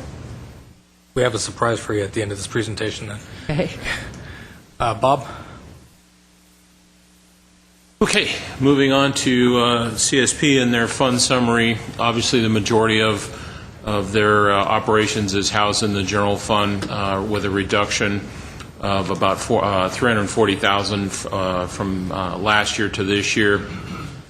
CDBG, obviously a significant reduction of about 30% going from last year to this year. Some of the other grant funds, the supportive housing, a slight uptick, as well as the emergency shelter grant, with going up $56,000. Workforce Investment Fund, again, another slight increase in that fund. GYA, or Glendale Youth Alliance, if you recall, we moved that out of the general fund last year to its own separate fund. It has a slight reduction coming into this year of about $92,000. Nutritional meals, a slight reduction of about $35,000. Is the nutritional meals program only given to people who demonstrate need? It is needs-based. I don't think so. Eric Quintero, Councilwoman Friedman. This is for senior citizens only. It's the nutritional meals program at the ARC, Spar Heights, and Pacific Parks. And But it's not need, it's age, it's senior. But not everyone who's a senior needs a free meal, paid for by the taxpayers, right? correct. All they have to demonstrate is that they are a senior. and it's presumed that they are there because they need a meal and they can't pay for it themselves. This is also the program that delivers meals to persons that can't get out. Right. And that part I understand, but it just seems like there should be some way of ascertaining whether people are really in need of this resource, rather than just offering it to anyone who's, 60 years old? 60. Yes, 60. I mean, it seems awfully generous. And given that times are tight, shouldn't we be looking at ways of determining whether people are really financially in need of these meals? Are there federal requirements in terms of that? This is a county-funded program, and so we follow the county guidelines. And to my knowledge, they don't discriminate against persons that don't demonstrate that they are in financial need of the meals. I think, if it's the council's pleasure, I think if it's not restricted that we cannot have a means-tested program, we probably can go that direction. My only thought would be that if we start asking folks to demonstrate that they can't afford to pay it, they may ultimately stay away for embarrassment, shame, any other reason that they don't feel Yeah, I comfortable. personally would rather not head in that direction. 3 years of tax returns you'd have to ask. Right. It's going to be a bureaucratic nightmare. Well, do we have people show up that we can't feed? That's my worry. I mean, my worry is more that we're not really getting to the people we need because there are people who might be using this who have a good income. That happens from time to time, but for the most part, we are able to provide as many meals as we need to. In fact, that's one of our problems. Based on needs, sometimes we go over our budget. And I think what you'll see later is we are dependent upon a subsidy, an annual subsidy from the City of Glendale in order to meet the demand for the meals that are in our community. Well, as much as I agree that we don't want to be asking people for their tax returns, if we're having to subsidize this out of the general fund, I don't know. It is. It's a tough issue, that's for sure. Okay, go ahead, Mr. Okay, the last part of the fund summaries for Park and Rec, CSP, is the capital improvement. Again, another small piece of the Fund 401 for Park and Rec, about $500,000. Within the Recreation Fund, that's the enterprise fund that's does a lot of the sports leagues, a reduction of about $88,000. And then the development impact fees, which allows us to use for capital items for expansion or renovation of park facilities. We've programmed $3.9 million for this year. We've been accumulating the funds, so we have them programmed in for the 12-13 budget year. Breaking down the salaries and benefits, again, the majority of that's in the general fund of $8.4 million. The CDBG fund has about $400,000. The supportive housing grants, about $207,000. Emergency shelters, $78,000, almost $79,000 in salary and benefits. Workforce investment, about $3.2 million for that fund. The GYA is roughly $1.5 million. Hourly, of course, a lot of the wages for the participants run through this fund. Nutritional meals, $245,000 for that. CIP, there's no salaries and benefits budgeted there, nor in 405. Again, those are CIP funds. Recreation fund, approximately $1.8 million in salary and benefits.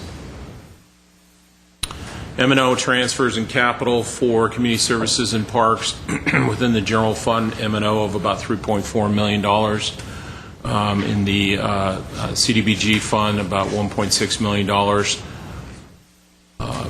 Supportive housing grant, about $2.3 million. Emergency shelter grant, $176,000. Workforce investment, about $1.5 million. GYA, or Glendale Youth Alliance, about $300,000. Nutritional meals, as we just spoke, was about $240,000. And within the CIP 401 fund, about $545,000, again, for projects for Park and Rec. Lastly, within the development impact fee, those are projects that are programmed in for this year, about $3.9 million. and the M&O to run the Parks Enterprise Funds, about $1.2 million.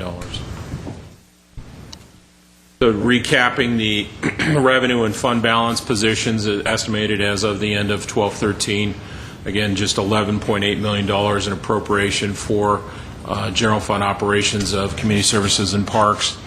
CDBG, about $2 million. Estimated ending fund balance still approximately $800,000.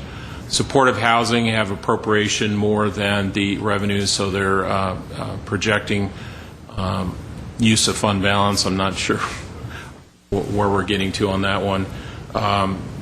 We'll get additional grant dollars as we move forward with that. Emergency shelter grant, roughly $255,000. Workforce investment, 4.7. GYA revenue of 1.9 with appropriation 1.8, so a little bit of surplus at the end of the year. Nutritional meals running more appropriation than revenue coming in. Obviously, a little bit of a deficit for that. We'll end of the year. We'll have to make that up in future years as grants come in. CIP again. Those are projects within CIP fund. For the development impact fees, we're estimating a collection of about $1 million for this year. Again, since we've amassed some of those funds now, we're programming some of the projects at $3.9 million to use up some of the fund balance. So we'll take the fund balance from about $5.2 million down to $2.3 million at the end of 12/13, assuming we get all the projects completed. In the recreation fund, estimated revenues of about $3 million against the appropriation. Using a little bit of fund balance, they'll still have about $3.7 million at the end of the fiscal year. So that's the tail. Oh, yes. When we were going through CDBG, GYA had a $57,000-$60,000 allocation, Something to that effect. and here you're showing a surplus. I mean, why are they requesting CDBG funds when they have a surplus? I believe that they're requesting those funds for a specific program, a project that they operate. Jess, is that accurate? Yes, Mayor Quintero, Councilmember Manukian, these are estimates. This would be based on estimates for the self-supporting component of the program, the contracts that they get on their own. And I don't remember what the reason was, but they budgeted a little bit less than what they estimate they will be receiving. This is aside from the CDBG program. The CDBG program is primarily the summer brush abatement program. So it's a separate fund, separate from the non-general fund. Well, that's not self-supporting either, the brush abatement? No, it relies on the CDBG grant funds to hire the kids for the summer and to have the staff to supervise them. Why it's so cheap for the homeowners. Yeah. Well, I mean, what are the rates for the homeowners? No, but most of that is actually isn't the city contracting public Right, it's works primarily on public property. type of thing. The summer Parks. brush clearance program is primarily on public property during the summer.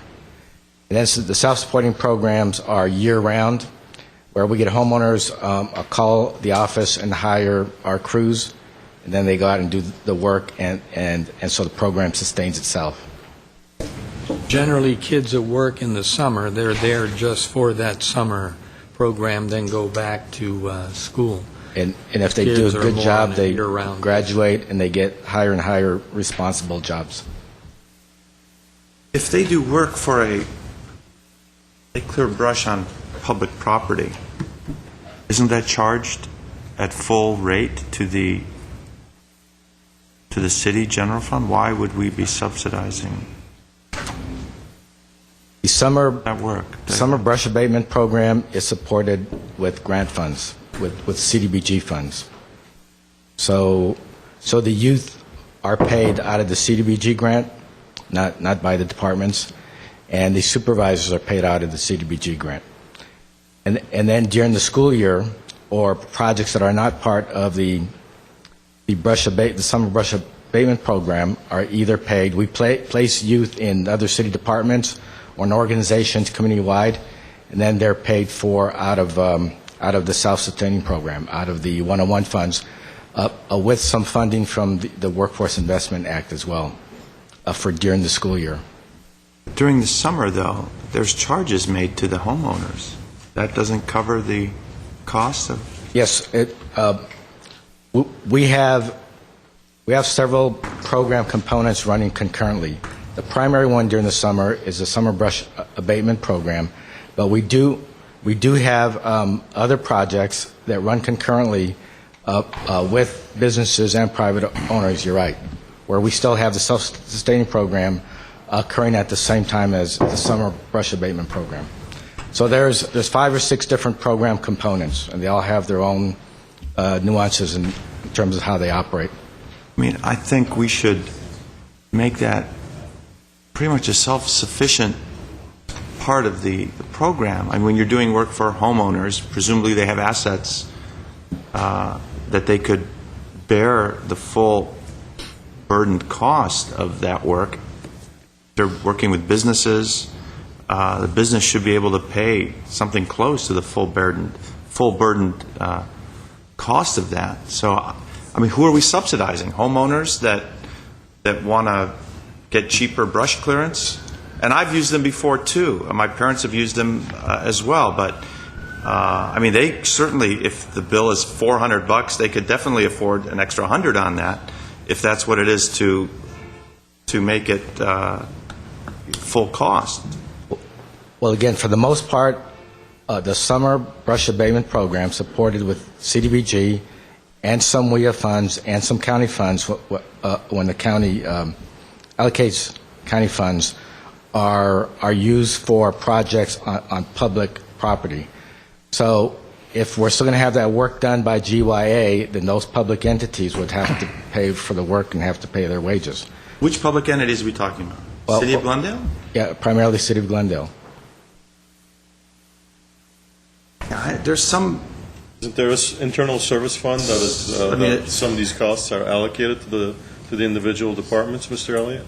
No, not for brush abatement. Why not?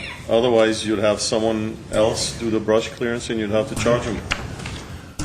Yes. We would just put it back to them in their Just put it back in in their the general building fund. facilities internal services. There. Good afternoon. We have several different programs. As far as the summer brush program, it focuses on public hillsides. The CDBG fund does pay for the staff salary, and there's $72,000 that's allocated to pay for the remaining youth wages to do the work. Our GYEP program, which is Glendale Youth Employment Partnership, youth are hired by private property owners to do brush clearance. And we do charge the actual cost of the job plus a little bit of overhead to pay for expenses. So it's not being subsidized by homeowners. It's actually market rate, so to speak. Right. Well, we try to stay The price of the competitive. youth worker, the supervisor, and then you said you also charged a little bit for overhead. To pay for operational expenses. As I understood the original question, we're showing a $150,000 ending fund balance on GYA. Mm-hmm. Right? Was that the question, sir? Mr. Mnuchin? Maybe what That's we what can gave do... rise to it, I think, a surplus. And the question was, why are we backfilling it with CDBG There's funds? actually won't be a surplus. The revenue and we plan for a balanced budget. There was a reduction in the hourly benefits, so the expenses were reduced without adjusting the revenues. So in actuality, it should be a balanced budget.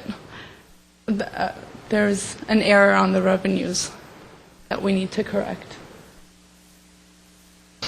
What we can do is bring this back to you tomorrow with a full accounting of the GYA program and do a small or rather short presentation as to the different component pieces of it, just so we don't get mixed up in our own discussion about it.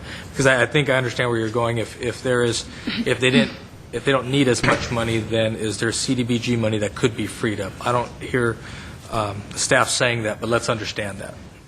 Okay. Sure. Thank We'd you. be happy to. Then finally, I talked about what the strategic goals are for CSP. The 3 stretch goals that they have are improving cost recovery on city rental assets by 10%, expanding the volunteer cadre of staffing and maintenance of our wilderness parks by 15%. It's kind of an aggressive goal, but we'll see if we can get there. It is a stretch goal.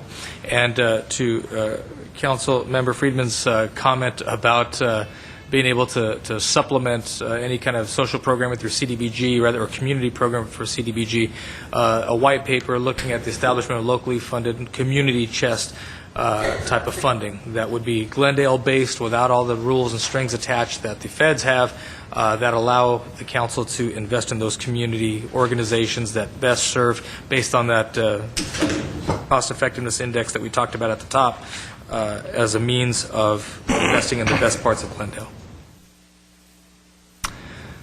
So again, we're looking at those proposed reductions. Those are coming by way of people, programs, and the question is, can we increase that number and increase it in a way that is conducive to our overall efforts, meaning the retirement incentive, and then come back and look at the other costs. So with that, we got through fire. We will leave you with any questions that you might have before we jump into police department tomorrow. Questions? At what time, by the way? 8, 7? 10 o'clock, I thought, yes? 6? Please, no. 6 a.m.? No. What time does the slide? What slide is police for tomorrow? Which one is police, you guys? I can't see it on mine. Slide Okay, I had 102. I had 3 speaker cards. Herbert Milano, followed by Albert Hoffman. They're both gone. Aram Kazazian.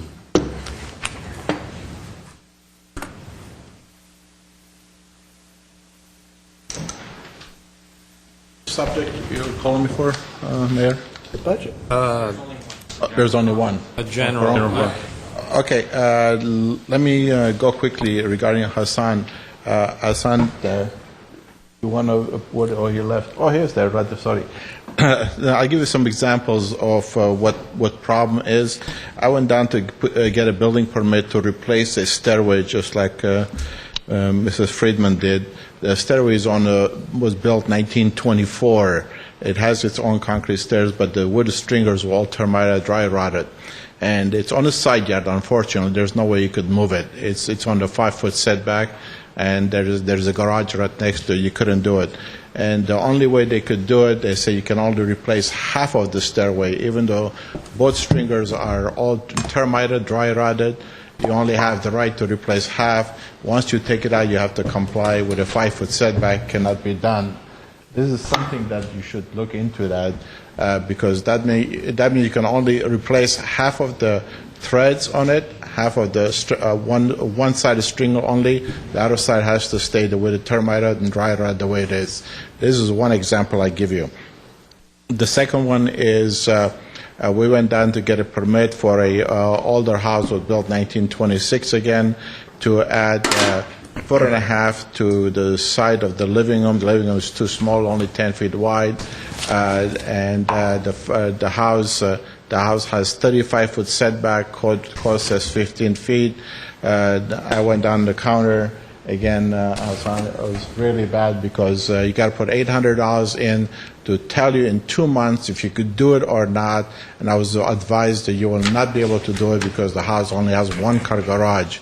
And we're not adding a bedroom. So there got to be some leeway where even the code says you can expand by 100 feet, but they said it's upon the discretion of the planning director, but the planning director actually doesn't make those decisions internally. Staff makes it, and staff deny that case again. So that's a problem you should look into. There's quite a bit more. I don't want to go into it. Maybe if you want to stimulate the economy, the way to do it, I said that last week, the Water and Power Commission, go 1 year to all building permits will be 50% less fees. You will stimulate the economy. You will get more people go and get a building permit. You can make that money up on the mechanical permits instead of having people go and do jobs without a building permit because that's stopping them. Expedite it, get the job done faster, give them more to do, and you can stimulate the entire city by doing that. The economy is not going to get any better. We know that. And 4 years ago I was here, I gave a 5-year time limit for the economy to get better, and that's another 1 year left, but I'm saying that is wrong. I'd add another 2 years to it. We're looking at least 3 more years. The economy is going to go into a downturn. So that's one thing. You should also look into, let's see, I brought notes in here. I'm all confused now. Utilities. On Public Utilities Commission, actually, Glendale Power Water Utilities Commission, there was an item that says we want to borrow $95 million in bonds. And I know you didn't mention it today, but that's there on their paperwork. I do have the paperwork with me. And they also want to increase on the first tier 6.5%. Second, third tier, it's going to be unknown amount, which is going to be very heavy. And they said they need that or maintenance, the $95 million. It is totally, completely unusual to borrow money on bonds to do general maintenance work. General maintenance work should be done from the revenues coming in. So we do have some kind of a problem there. Maybe you should assign a private oversight committee to see on the budget and to study it and see what the problem is with the Glendale Water and Power, why they're losing so much money, what is the problems. We need to do that. Thank you. Other comments or questions? I have a motion to adjourn. So moved. Second. We are adjourned. Andrew,